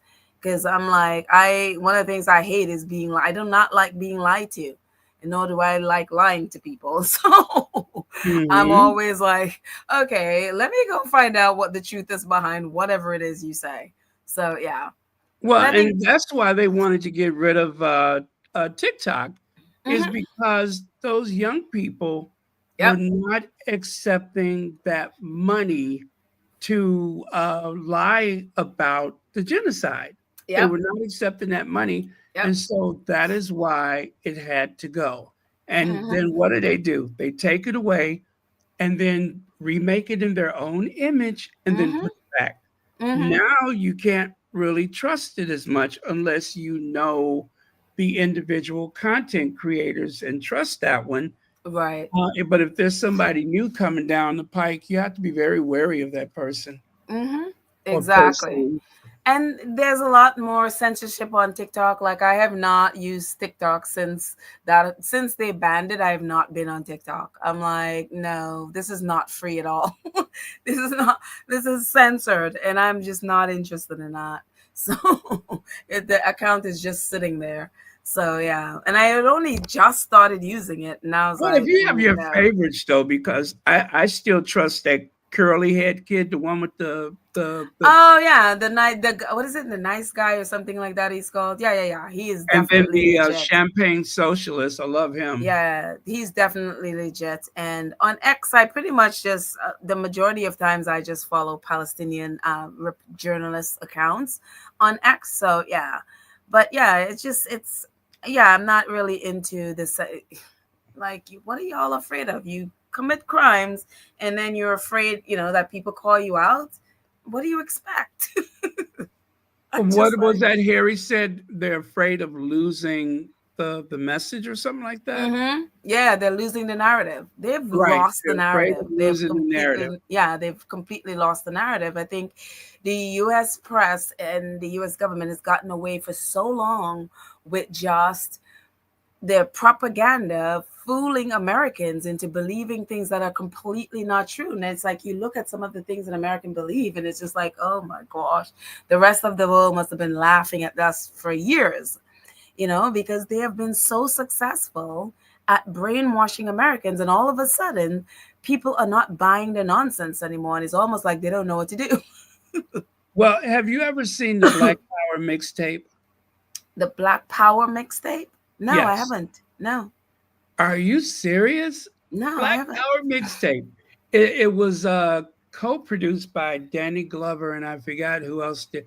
But the basis of it is that there was I believe it was a Swedish television station that had all of this archival footage from 1967 to 75, I think it was. They covered the civil rights movement. And when they were cleaning out their basement, they found all of this old video and they made a documentary out of it. And Oh, it covers, Malcolm X, King's assassination, Angela Davis. They have it that there, and it's interesting because you're seeing the United States through the lens of a very open-minded, almost heroic film crew that spent time in the U.S. covering this civil rights movement thing, which of course wow.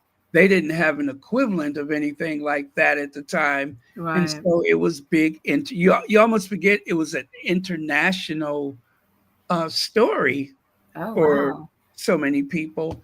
And I came out maybe, I want to say 10 years ago, maybe not that long, but it's called Black Power Mixtape. And I I have to actually go went find to this. I've never heard of this. yeah, they put it in the movie theaters first, and then it was available to stream. And in between that, I think I had bought a DVD, so I'm pretty sure it's been out for more than 10 years. Right. Um, Yeah, if it's it wasn't a extraordinary. DVD. They took that footage and they strung it together and made an incredible documentary out of it. Right. And it's the same things that were a concern back in 1967. Those same conversations are being had today. Yeah. It's think like I it, you love know, All in the Family, and the same things that they were arguing about then, they're still talking about it today. And most of wow. those people on that show are dead, and the Hmm. conversation Yeah. echoes on. Look, history is a great teacher, man. If we don't, because we haven't been learning from history, it'll keep repeating until we learn it. And that's the thing about it. It's like we have not learned.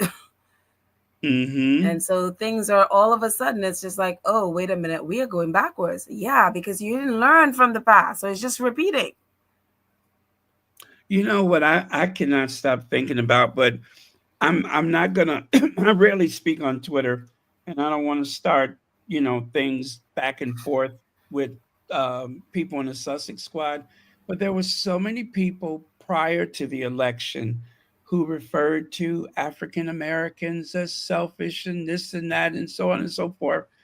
And they were just so sure that once you get this one out and put the other one in, that we were going to be the ones to get the worst of it for being so selfish. And it's almost like they thought he was going to end all of the problems in Gaza, all of the problems in the West Bank. This is the same man who moved what was it, the embassy, was it? Moved Moved it the to Jerusalem. embassy to Jerusalem. Hmm. What were you expecting him to do? I had this conversation today with a friend, and it's almost like I'm like, were these people not here for 4 years while this man was in the White House? Like, if people for some reason seem to me like they have completely blanked out those 4 years, and like, where were they living when he was in the White House before? Like, I don't really understand why you'd be shocked about anything that he does or think he would be any different than it boggles my mind. But it was a group of people who were deliberately breaking up the Sussex squad.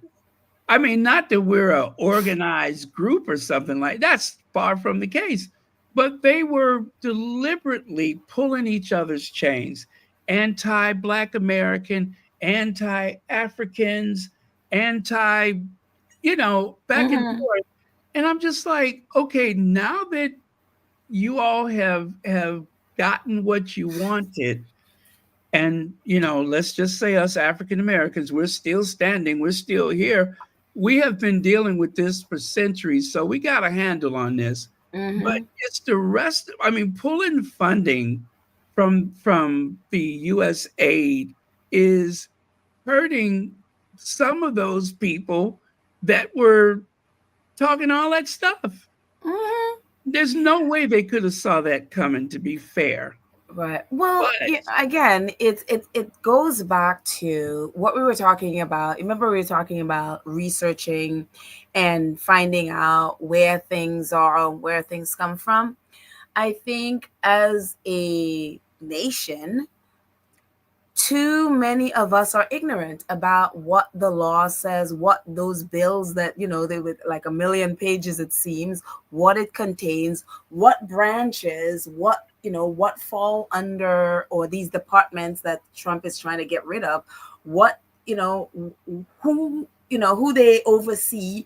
And so there's an ignorance, I think, that is there with too many of us in this country, that we don't take the time. We just literally just take what people say or take what we hear in the news media and run with it, and we don't do our own research. So because of that, Trump could come and say anything, and we're like, well, it's not going to affect me. It's only going to affect those Black people.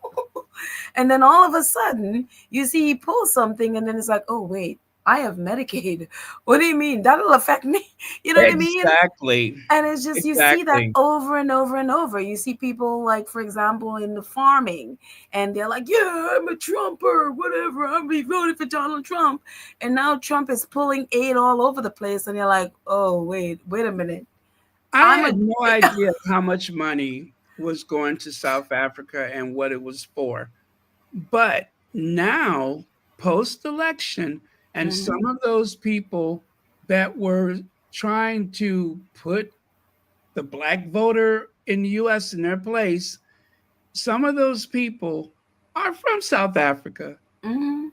And I'm sure they know, if they themselves don't, I'm sure they know someone who has been dependent upon that free clinic and the medication or the counseling, whatever was available. I'm sure that soft power money, which of course does come with a lot of negative influence, but Mhm. still it was a resource to the Mhm. person who needed that care. Right. It was life-saving in some cases, but they were so sure that African Americans, the ones who survived the Black Holocaust in the US, that we were going to be under the table, sheltering in place, when it is so many other people in other places that are going to be affected, probably much worse than we will.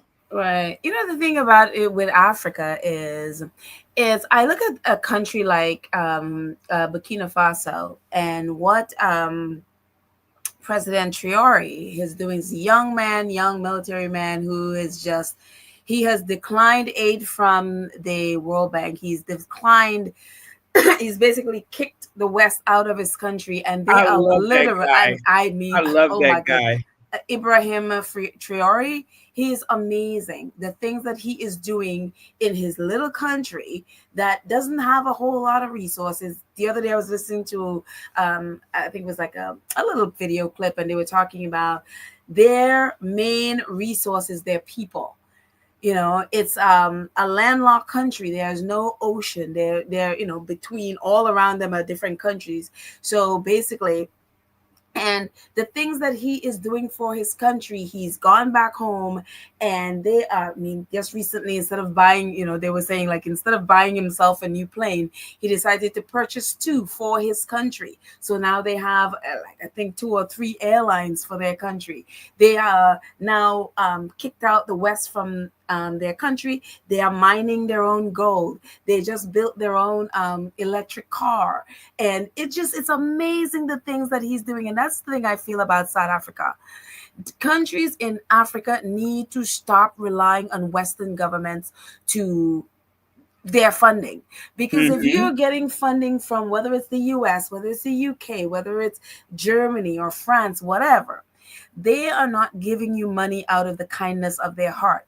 They are giving you money to have control over your country and its resources. Look at what they're doing in the Congo. Look at what they're doing all over in different places in Sudan. Look at what they even, think about Haiti, what they're doing in Haiti. When you get money I don't care what thing, when you get money from Western governments, they are investing in, they're going to give you money for, clinics and medicine and whatever. Their eye is, if I give you this money, I'm going to take your gold, I'm going to take your lithium, I'm going to take whatever out of your country. And a lot of times, these countries lose more than they gain from the aid, because they have not developed a way to be able to,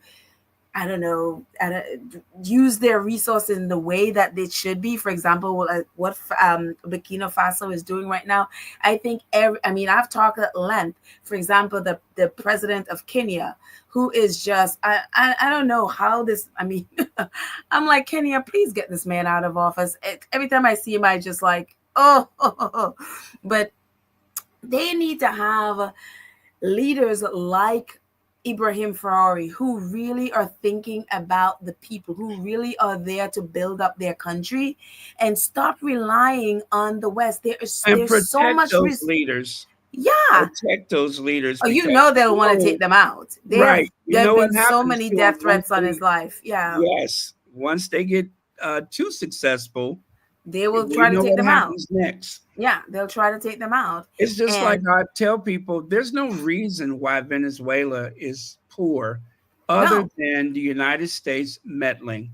The United States wants them to trade in U.S. dollars. And if you don't dance to the U.S. music, they'll put a regime in there that will dance. Oh, yeah. Or, yeah. And it's frightening because they also, in tandem with, corrupting those governments, they do the brain drain, where they take their best and their brightest, educate them in the West, knowing that the ones that go back are more likely to ally themselves with the outside power, and also knowing that the ones that never come back, well, those are doctors, engineers, and other vital people in society that will not be there to help build that economy, to help educate that country. Yeah. So it's all part of a greater plan. And the British and those Eton and all of that. So many of these dictators have been educated. Hasn't Eton? Exactly. And that's exactly what Ibrahim Traore was talking about. It's like he was talking about their people not leaving Africa and going and spending their years giving of their talent, their education to other countries, but staying there and building up their own country. When you look at, for example, immigration right now and the way how they treat immigrants or people coming in for asylum or whatever, it's like if countries are built up and people feel like, safe in their countries, they wouldn't want to leave. But what is the thing that's happening? Why a lot of these countries are, why these countries are in upheaval is because of Western government meddling. For, you just mentioned Venezuela. Well, Venezuela, whatever you think of Venezuela's president, he was elected. Why is the U.S. meddling in Venezuela's business? But literally, Venezuela, the president was in, I think it was the Dominican Republic or something. Would you believe the U.S. sent, I don't know, maybe the CIA or whomever, went and stole the Venezuelan president's plane? Why? Because they could. Yeah. They've been trying to get him out of power. Why? Because they're trying to get Venezuelan oil, and he said no. So they're trying to get, even President Biden had the opposition guy come to the White House and calling him the real president. I was like, he was not the real president. He was not elected president, but that's who the U.S. wants in power so that they can bamboozle him to get the oil. And they have more oil. They have more oil than Saudi Arabia. Exactly, but they can't sell it because why? They are sanctioned by the U.S. Right. There's no reason why they should be poor, but it's the U.S. meddling that is making them poor. The same and thing. That's why Haiti has been perpetually poor. Exactly what I was about to say. The U.S.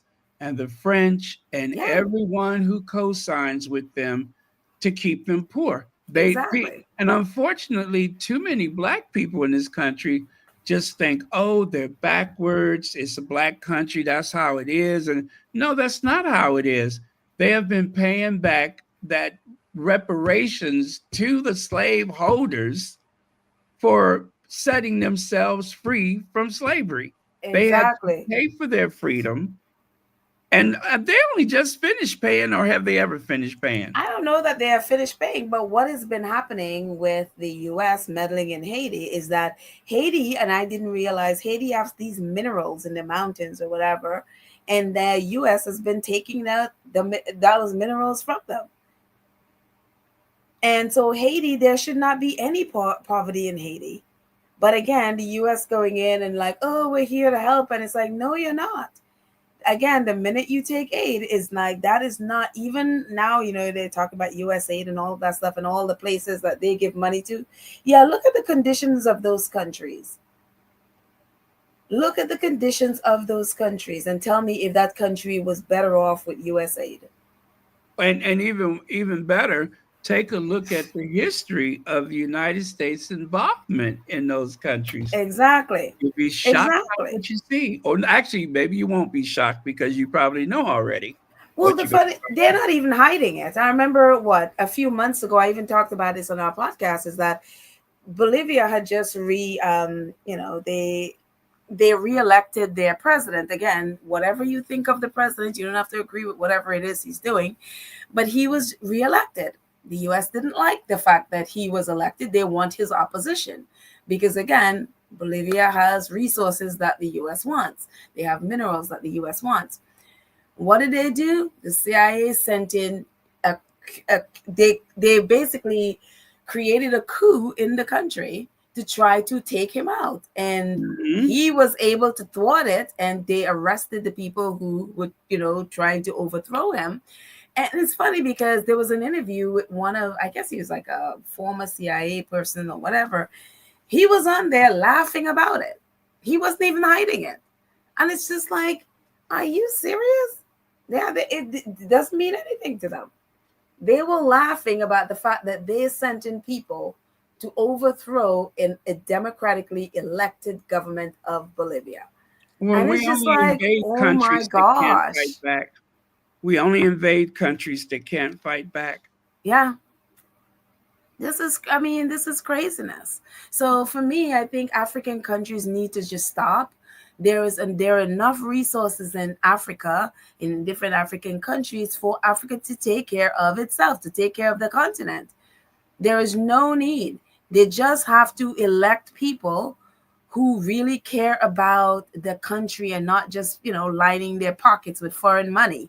Or, a lot of the things that's happening is just taking the money out of the continent and putting it into, those offshore accounts, those tax havens. It's just, we were talking about Congo a little while ago. A lot of the reason why Congo is the way it is for that very reason. Leaders are extremely wealthy. They take resources out of the country, put it in offshore accounts, and your people are sitting there starving and working in mines. They send their kids to the West to send them to the best universities and such. Exactly. And if they do come back, then they're the warlord of not the warlord, but they're the president or the government of the future. Right. Exactly. A bunch of elitists, Eton educated, Harvard educated, usurpers. That's what they are. Yeah. So, but it's stuff is interesting. I don't even remember how we got into talking about this. As I'm looking at your screen, I'm like, we were talking about Tom Bauer. It doesn't take much to provoke me. Trust me, it doesn't. It doesn't take much. I get on my soapbox about that kind of stuff. And I know some people, close in my life, they look at me like I'm a talking dog because they're like, what the hell are you talking about? But it's sometimes you have to get it off your chest. Oh, of course. Hopefully you'll drop something that will make a connection, and and they'll say, yeah, see, I saw something about that. And right, because that's the only way to change these things, is to shed some light on it, because otherwise it's just rinse and repeat and nothing ever changes, and we just keep Right. getting all this misinformation. Yeah, exactly. And I think we too as a people just have to educate ourselves a lot more, especially with politics and how for example, the US foreign policy and how they deal with different countries and why they do a lot of the things they do. I mean, I am still bitter over the fact that so many millions are, for example, going to Israel, and they have free education, free healthcare, and I'm like, wait, so when is the US going to get free education and free healthcare again? You Oh, know they what I build mean? hospitals, they build schools, hospitals, and those settlements with our Yeah, tax with dollars. US dollars, and it's just like, you're destroying your country for them. And when is this country? I mean, look at the state of this country, and you think of all the money that's just spent on Ukraine, and now Trump is like, oh yeah, there's not going to be we're just basically going to give it to Russia. And I was like, so all these millions of people died in Ukraine, and all of this stuff, this mess, this war that should have ended like 3 years ago, and y'all didn't end it. Now all of it was in vain, and it's just like, well, let's just give Russia what they want. And it's just like, it's craziness. It is utter craziness. So yeah. Yeah, but that so-called land bridge that they want to go to Crimea, for centuries, the Russian and then eventually the Soviets, they forced it, kind of like with Northern Ireland, where you have so many Protestants and X amount of Catholics in the same area, and that was like a deliberate thing, like with what is it, Hong Kong, where it has been so westernized that it can never really be China, right? Right. But again, it is China, and so they have embraced its western side of things, Right. and that's what that area of Ukraine is, that you have so many people that are Russian there, and on the other side of the border, you have so many Ukrainians that are there. Right. And when it was the Soviet Union, they all married and became families and such. And I think about that a lot, like with Croatia and Bosnia and such. It's interesting that when the Soviet Union outlawed religion, because in communism, theoretically, there is no religion. And so you had Muslims and Christians living side by side, sometimes intermarrying and such. And as soon as the Soviet Union collapsed, then all of a sudden the ethnic violence and ethnic cleansing, it was like someone hit a switch and they went right back to it. They went right back to it, as though 75 years of communism never happened. I think about that all the time. When you have to do something, it's amazing what you can do. But when you're given that option where you can, go after your neighbors again, then, and that's what we should be concerned about with this current White House. Of course. Trying to turn the clock back to the 1950s. Yeah, it's exactly what they're trying to do. It's funny you mentioned about Crimea, because I remember when all of that stuff was happening and Russia annexed that, I thought that, the people of Crimea would be so devastated about that stuff, because it's like, and it turns out I was working with someone who I was catering at the time, and he was from Crimea. And I was like, oh my gosh, I'm so sorry. And what's happening to, and because I thought it was a bad thing for them, at least for him. He was like, why? He's like, we're Russians, that we are part of Russia.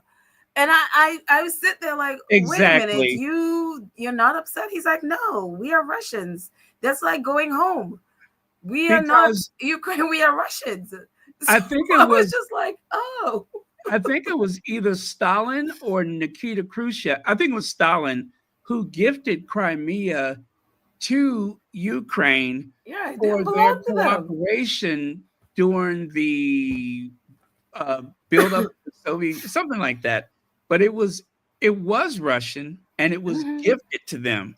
And Right. also they had a huge stockpile of the nuclear arsenal. And in exchange for peace with the new Russian government after the Soviet Union collapsed, they voluntarily gave back all of those nukes in exchange for peace and a Mm, promise that they would never be attacked. Well, as you can see, that promise was not kept. right. But yeah, so Crimea was a gift, and I believe they have a huge Russian fleet in Crimea, or Yeah. docked there, and they want that land open and available to them so that they can come and go as they please. And also, there's a lot of Russian minorities in some places and majority in other places.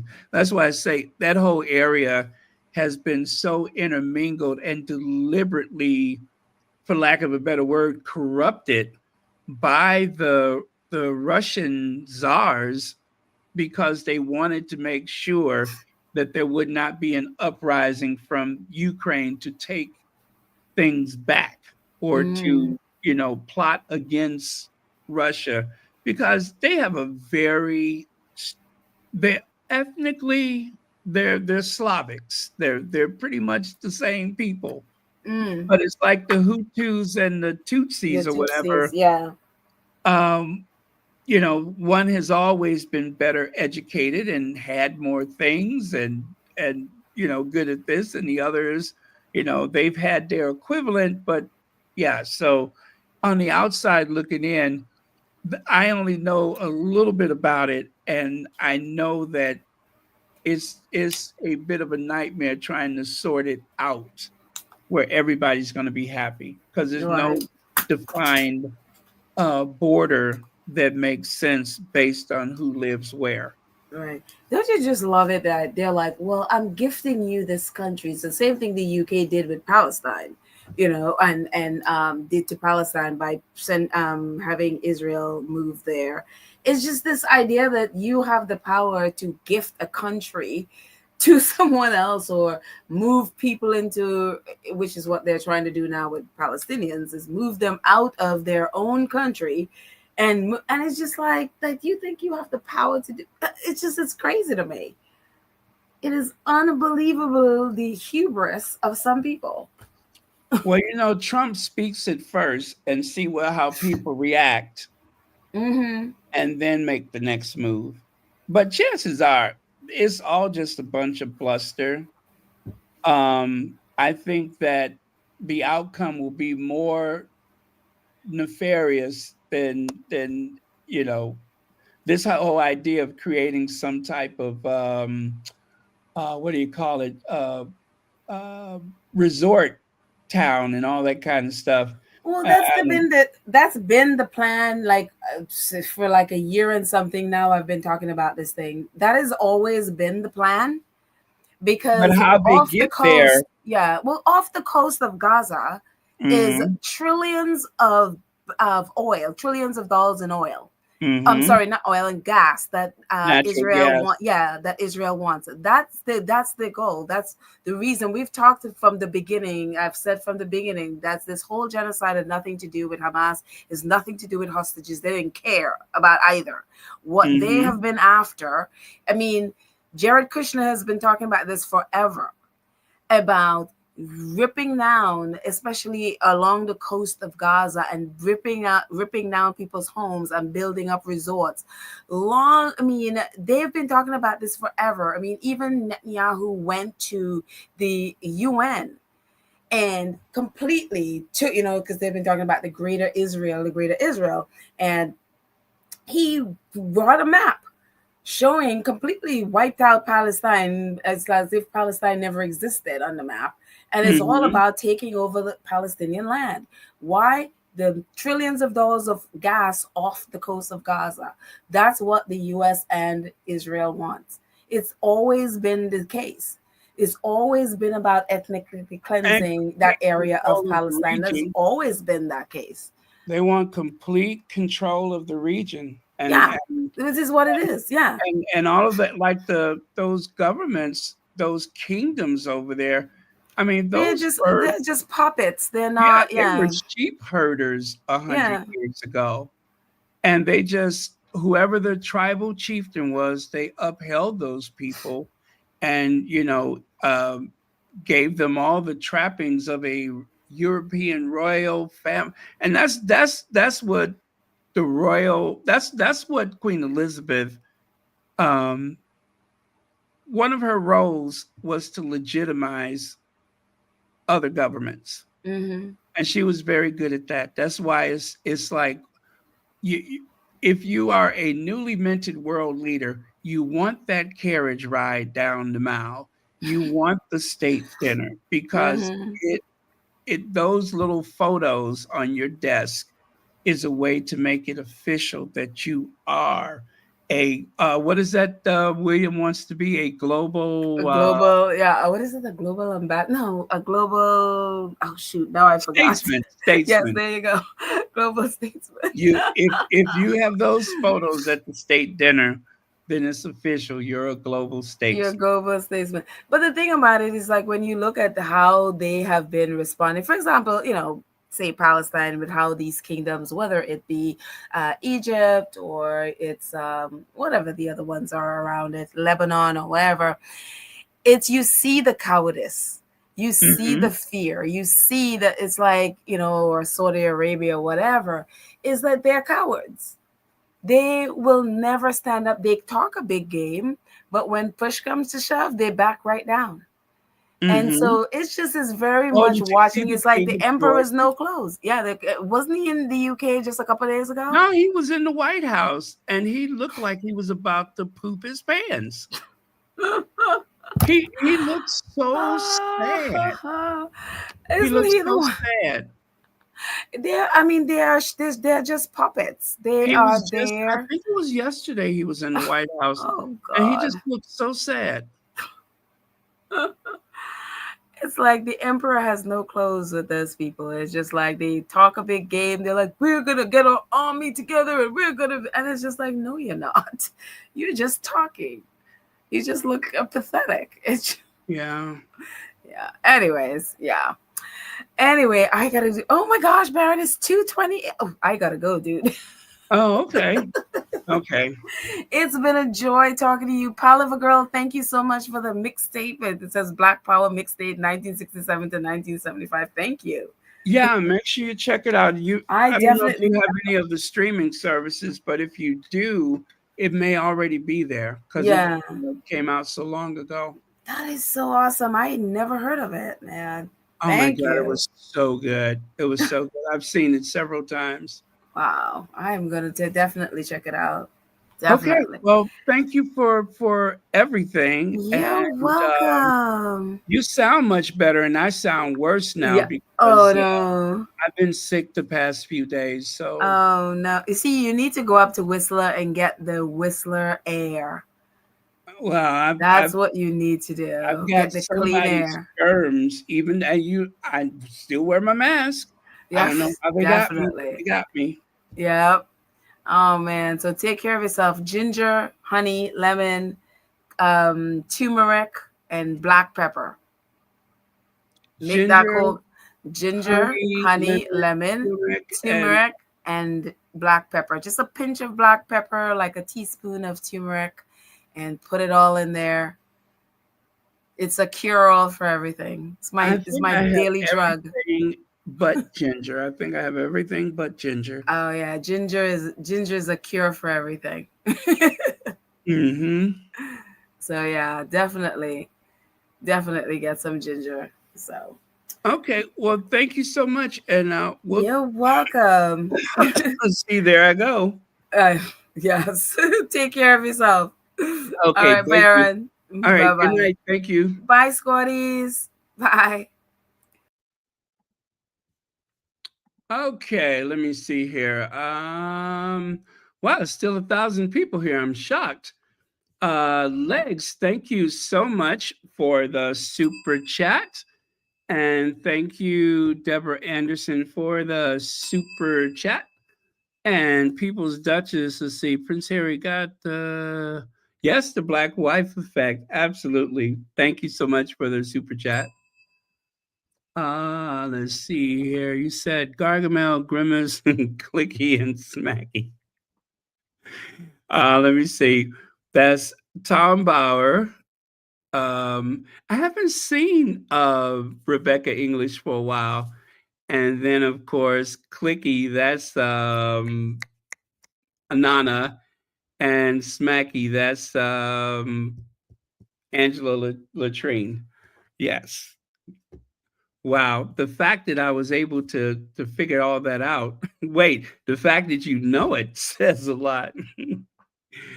Okay, you know what? I don't even think I was halfway through my slides, but I'm going to continue. I'm not going to spend a lot of time with each, but I will go ahead and continue.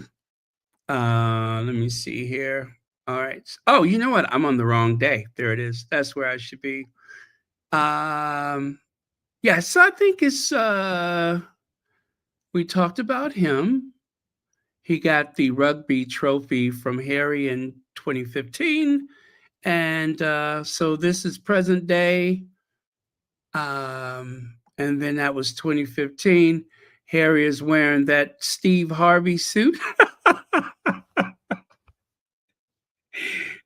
Harry is wearing that full cut, boxy Steve Harvey suit, or as I like to say, the ones that he wore before Meghan came along. This is a cute photo right here. Very, very cute. And let's see, Jamal is pictured with Harry there, and he is from France. Jamal of Team France with Prince Harry. And of course, Harry cannot resist kissing the head of a ball man. This has been like a thing of his at the Invictus Games. If you have less hair than Harry, you are going to get a nice big wet kiss on top of your head. And so there he is. All right. And there is the, I think those are the emotional support team for the Invictus Games. They have a team of them that go around and provide emotional support. And look at how they're standing at attention. They're little soldiers too. That is so cool. They're posing for a picture. And here's the medals up close, and I believe that is a sketch which was eventually rendered into the medals. And what you see involves, I believe, is 4 of the First Nations. I believe there was 4 different designs from 4 different tribes that make up the medal. All right. And I don't know who that lady is that Meghan is speaking to, but leave it to Meghan to be a good neighbor wherever she visits. And they're just sitting there talking like best of girlfriends. Who knows? Maybe she knows her already. I don't know.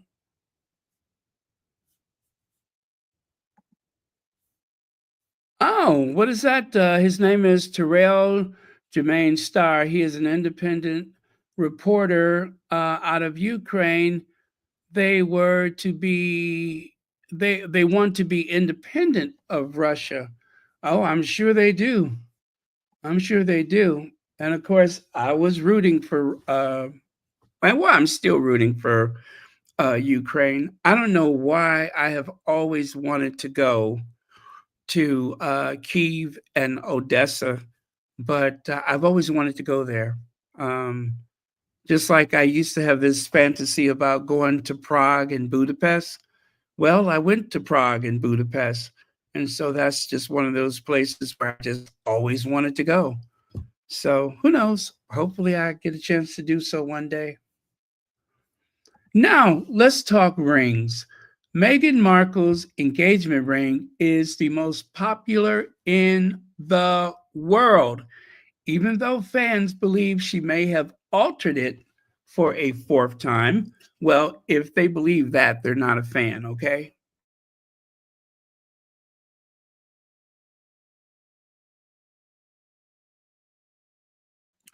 The people who believe that it may have been altered were not fans. Those were derangers, right? They never say that Kate's ring was altered if she doesn't wear it, but if Meghan takes her ring off, then it was altered. If they believe that, they're not a fan. Meghan Markle's ring has been voted the most popular engagement ring in the world, while Kate's came in fourth, according to a poll commissioned by the Natural Diamond Council. The poll asked 2,000 British adults, which famous blah, blah, blah, blah, blah, blah, blah, blah, blah, blah. And of course, Meghan. And there is a close-up of a replica of Meghan's ring.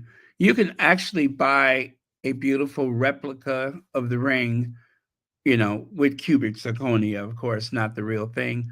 But you can buy some pretty decent looking replicas if you are just keen to see how it looks. Maybe you want to wear it for a while before you buy the real thing or whatever. But that one is a replica. They have replicas of the tiara. And of course, the aquamarine. Let's see, there it is, the aquamarine, aqua blue, the one she has on the right hand. That nighttime photo is when she wore that white dress off the shoulders. The one that has anyway, that's when she wore that one for the first time, I think, since the wedding day. And she usually wears it when she wears white. So, but yeah, Meghan Markle's engagement ring is the number one favorite, survey says. Natural Diamond Council survey asked 2,000 people in the UK to pick their dream celeb ring, and Meghan's cushion-cut diamond from Botswana and two smaller diamonds from Princess Diana's collection came out on top. Top 5 celebrity rings: Meghan Markle, number 1, Mila Kunis, number 2, Adele, number 3, Kate Middleton, number 4, and Zendaya, number 5.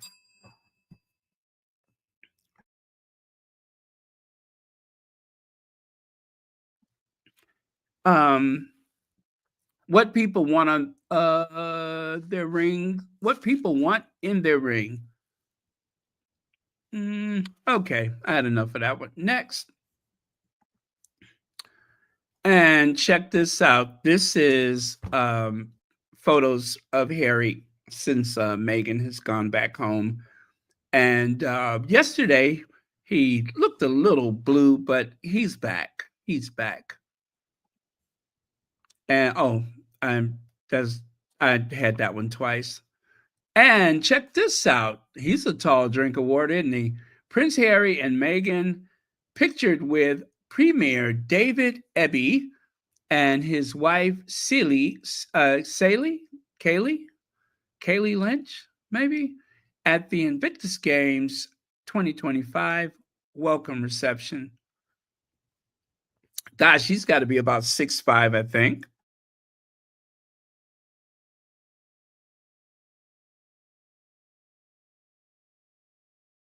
Yeah, I'm thinking about 6'5". Anyway, I don't know if we we did see the dress that Meghan has on. We have seen it. It's the one with the buttons going across one shoulder. But yeah, what a handsome couple.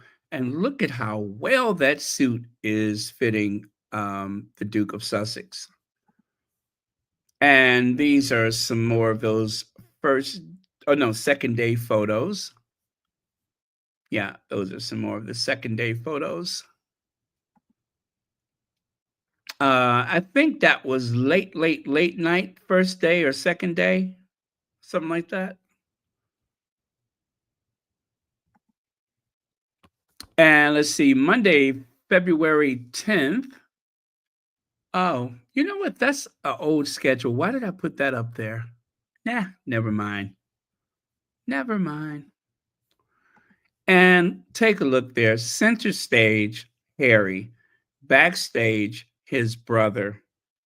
Harry is in total control of that room as he speaks from his heart about things that matters to him the most, and people are there for it. Whereas his brother, he's not going to the BAFTA Awards, but he wants to play busy work by hanging out with some film students. Now, I suppose he's there to promote the British independent film industry or something of that effect. But Professor Tim Wilson seems to think that some of the places that the president of BAFTA will and will not go as president leaves a lot to be desired. In other words, instead of playing movie making and riding around on, some equipment for filmmaking, how come you're not going to the BAFTA Awards again? That's the big question. He went by himself last year. This year, he's not going. It's unusual, you guys. It is unusual. Without explanation and without even naming another family member to take his place, this is something that Queen Elizabeth would not have done, or Charles, for that matter. Charles III, or I'm sorry, Prince Charles would not have done this. But William, just, a week away from the event, decides he's not going, no explanation, and nobody else is going in his place, not even his wife. It's very strange. The way he does things is very strange. But there's no penalty to be paid for it because the tabloid media will give him all the cover that he needs. And as you can see, those young ladies are absolutely thrilled that William is playing busy work. Yes, they are so thrilled that he is playing busy work. That is a phrase that I learned from Celibici. Whenever Kate or William dresses up and goes out in public and pretends to care, they say, "Look at me, I'm doing busy work." Like a little kid. "Where are you going?" "I'm doing busy work." You grab your toy briefcase or you grab your toy lunchbox or whatever, and you do busy work, which means you just look busy. And the poor people that are downwind from your busy work, well, they just have to endure it as much as you please, not they please, but as much as you please. It's unfortunate because I'm sure a lot of these people are being used as props, but again, they don't really have a voice. Did you see how sad those ladies in that video of Kate visiting the women behind bars? Oh my God, I heard some things about that. Did you guys hear about Kate's visit to those women? That allegedly she is being used by the British government to give cover for abuse that has gone on behind bars. One of the Black women inmates, her child was referred to as a monkey. There was a lawsuit that they settled. And of course, it's not the kind of payout you get in the US, but it took a long time to settle this. But she was mistreated, her child was mistreated, and somehow one of Kate Middleton's charities is connected through the early years. Have you guys heard that? Yes, indeed. Very interesting. Now, of course, Kate has nothing to do with it, but it is alleged that the government wants her to put a happy face on things, a concerned appearance of the things going on. So I was wondering why all of a sudden Kate Middleton is behind bars. Now, if any of that is true, it's just very interesting. That's all.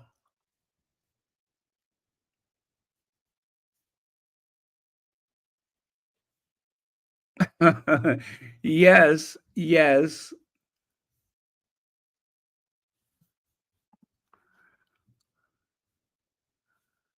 Mm-hmm. Yep, they are out fishing for positive press.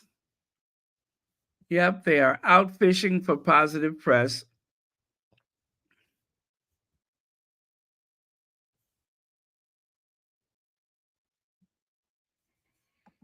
Yeah, I don't believe that. Like I said, if someone believes Meghan altered her ring a fourth time, then they're not a fan. They're not a fan. Those are people who do not like Meghan and want to make some negative speculation about her anything. Kind of reminds me of this occasion. The poor man comes to the shelter or food bank or whatever.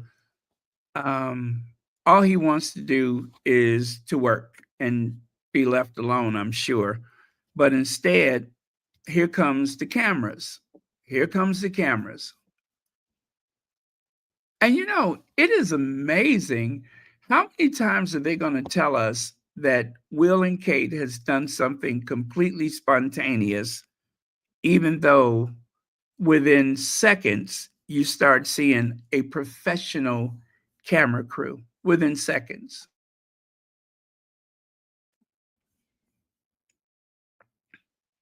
Oh, don't try to stop me. Don't try to stop me because you know what I'm about to do. Do not try to stop me. No, no, I have to.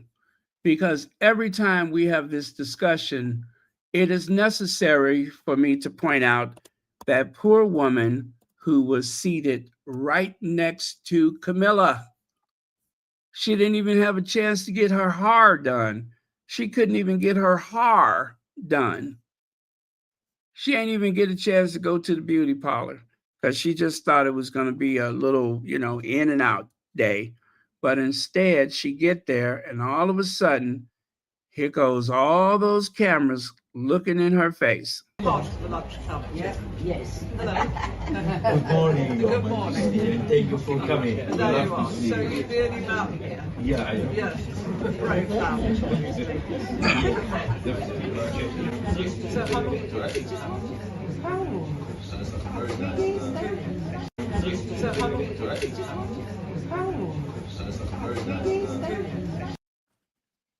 Now, it's just something about her eyes that are screaming. Yes. Something about her eyes are screaming, get me out of here.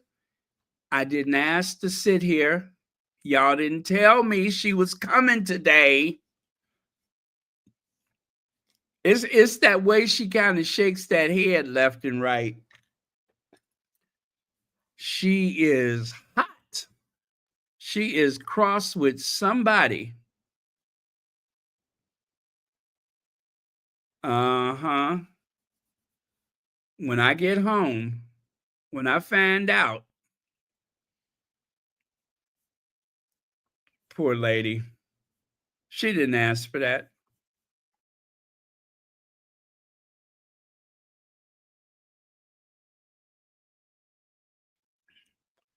Anyway, when the royal family uses you as a prop, there's really not a whole lot you can do. when you're a prop for their busy work, there's not a whole lot you can do. Well, check it out. I don't know how many trips to Turkey it would take for William to look like that, but this is what most people that go to Turkey looking for cosmetic work, this is the results that they hope for. You go in looking like William and come out looking like whoever that guy is. Kind of looks like William, but not, right? Now, I suppose if they work on the alignment of William's jaw, of his teeth, they might possibly, you know what I mean? They'd have to really use some cables and threads and make certain incisions to pull that off. Oh yeah, and he might have to stop drinking too. Might have to give up the booze or the baking soda, whichever it is. Oh, ooh, really? Really? Yes, really. Today they gave Charles III fits. Do you hear me? They gave Charles III fits today. Let me get the videos out for you. Nowhere to run, nowhere to hide. Okay, let me take a couple of these other things away so that I can put those up without worried about it crashing on me.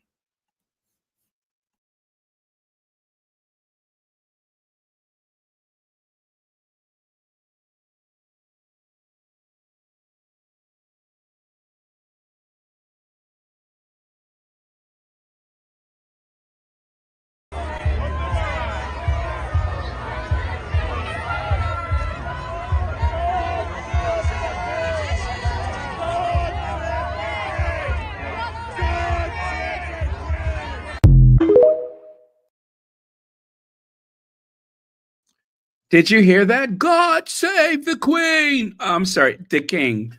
God save the King. They get really worked up because they're trying to drown out, the other people. So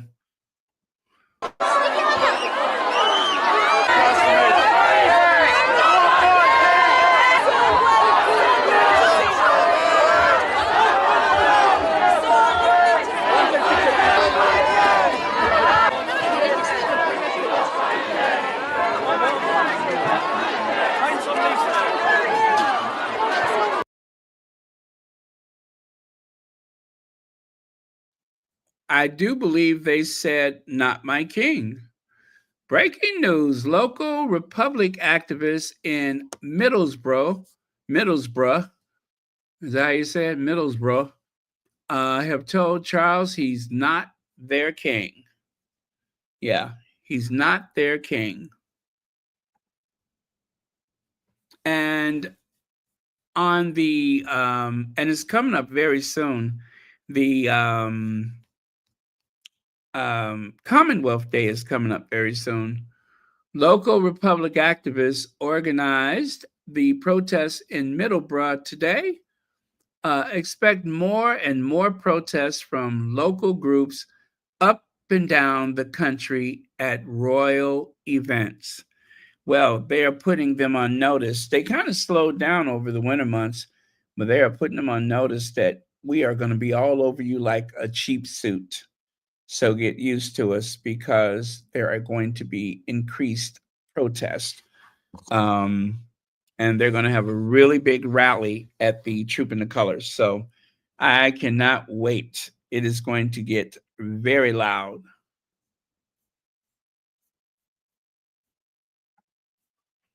See there, King's visit Anti-monarchy protest starts in Middlesbrough.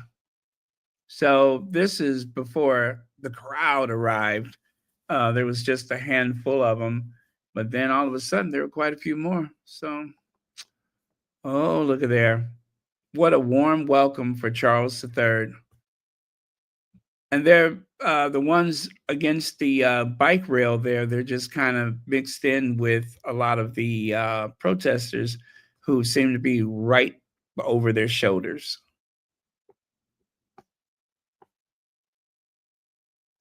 Very, very interesting. Lex says, I don't understand what this incessant need to punish and embarrass the Sussexes comes from. These people triple down. If they embrace the Sussexes and act like a family, they wouldn't be heckled. Yeah, exactly. They wouldn't be heckled. The most goodwill that Charles has had probably since he married Diana, the most goodwill that he's had was the day that he walked Doria down the aisle. And rather than building upon that, he got on the petty train. Absolutely petty. And has only gotten worse. Have only gotten worse. And one of the things that Tim Wilson said that I agree with is that both Charles and William need to show more grace, that their role as monarch, for Charles, the monarch, and for William, future monarch, it is not Harry's place to make things right. William and Charles are the ones that are in position to do that. He does not require Harry to do anything. There's nothing for Harry to do because we all know that they have used leaking and briefing against the Sussexes, and before that, just against Harry. But they have used leaking and briefing. So it is not Harry's to apologize. It is Charles and William. It is not for Harry to extend an olive branch. That is up to Charles and Willie. They're the ones that are the monarch or will soon be the monarch. It's up to them. They're the ones who are supposed to show grace. Now, that is what Tim Wilson said. Not exactly, but essentially, he puts the idea of making up and making things right. He puts that on the sovereign and his son. And I agree. It's not for Harry to do.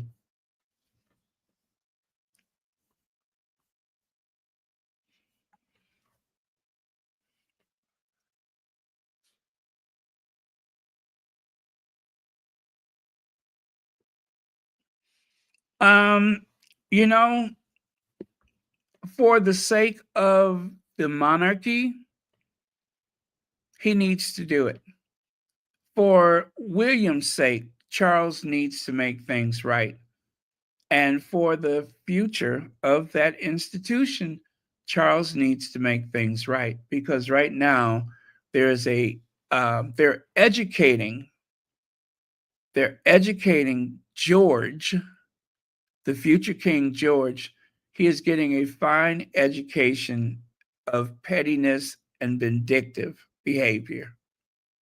That is the example that he's been given. And if they do not fix this, then it's going to be yet another generation of one of the Windsor men bullying people around, having fits. So they need to fix this.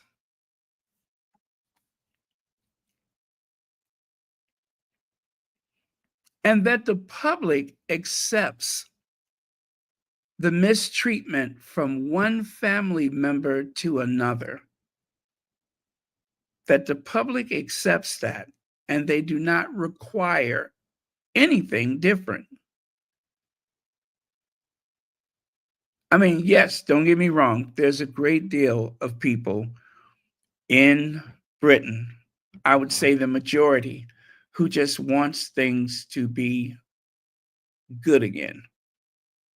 But there is a very persistent minority of people that are here for the pettiness, and they want the pettiness.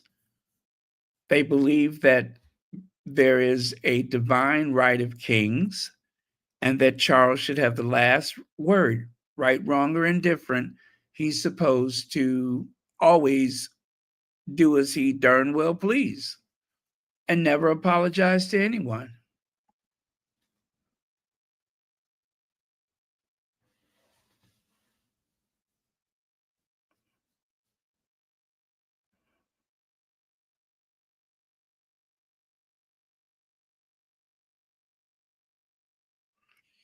Yeah.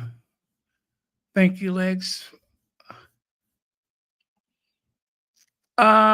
So that was Charles before he was shouted down. Not my king. And these are the last things that I have for today. Yeah, these two photos, these are the last for today. I think so. Is it? Yeah. So Destiny's Child got together for a photo. They look so young. It's hard for me to believe this is new, but I think it is. I think it is. If you guys know better, let me know. But I think these are new images. They look so young, right? Anyway, they look beautiful. They look blessed. And I'm just glad that they're still friends, you know, or sisters better. I'm glad that they're still sisters to one another. That's a good thing.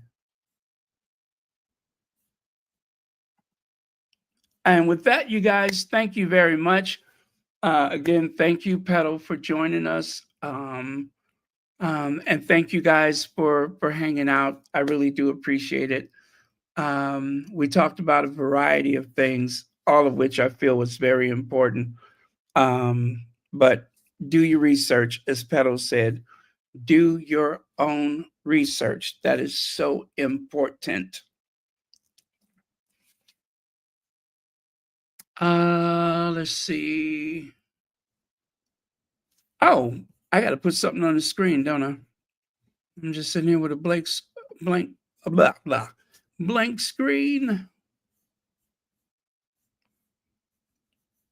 Lucy Thomas, good morning to you too. Hi, Heather Stroud. Okay, Marshar, hey there. Oh, thank you so much. I wasn't sure, but I thought they were.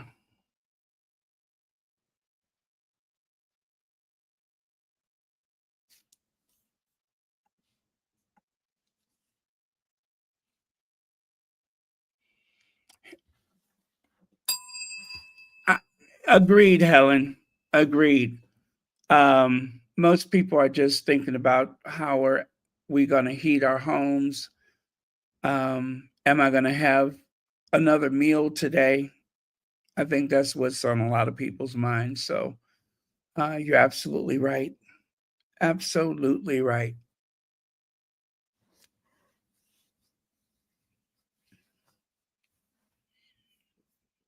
So weird. I've just worked up an appetite.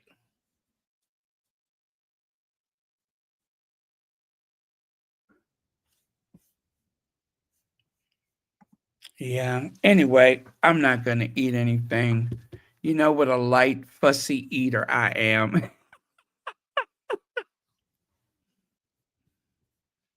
I don't snack in between meals.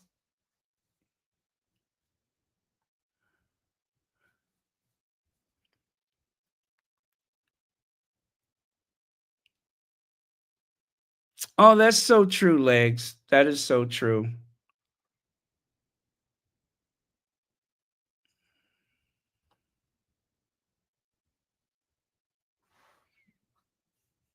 Oh, let's see here.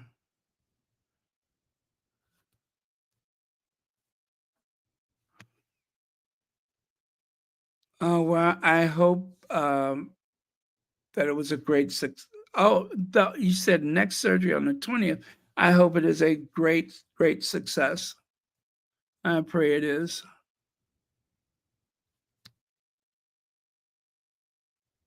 And we will all be praying for that.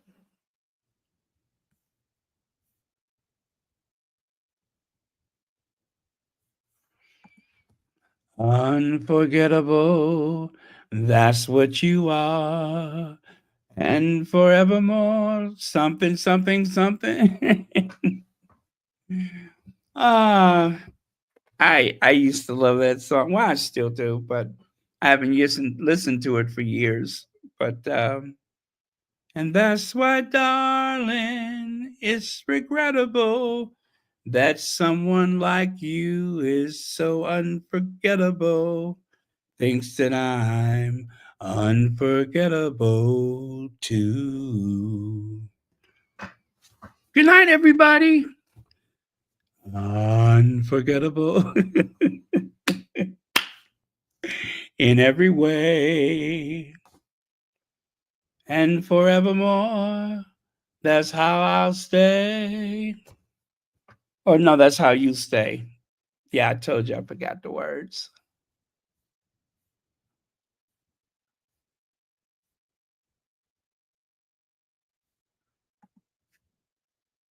Ooh, okay. Yeah, if you don't demand more, you certainly won't get more.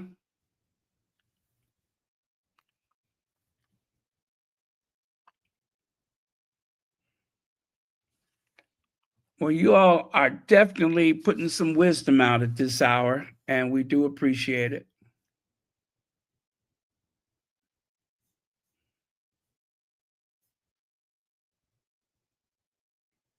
Okay.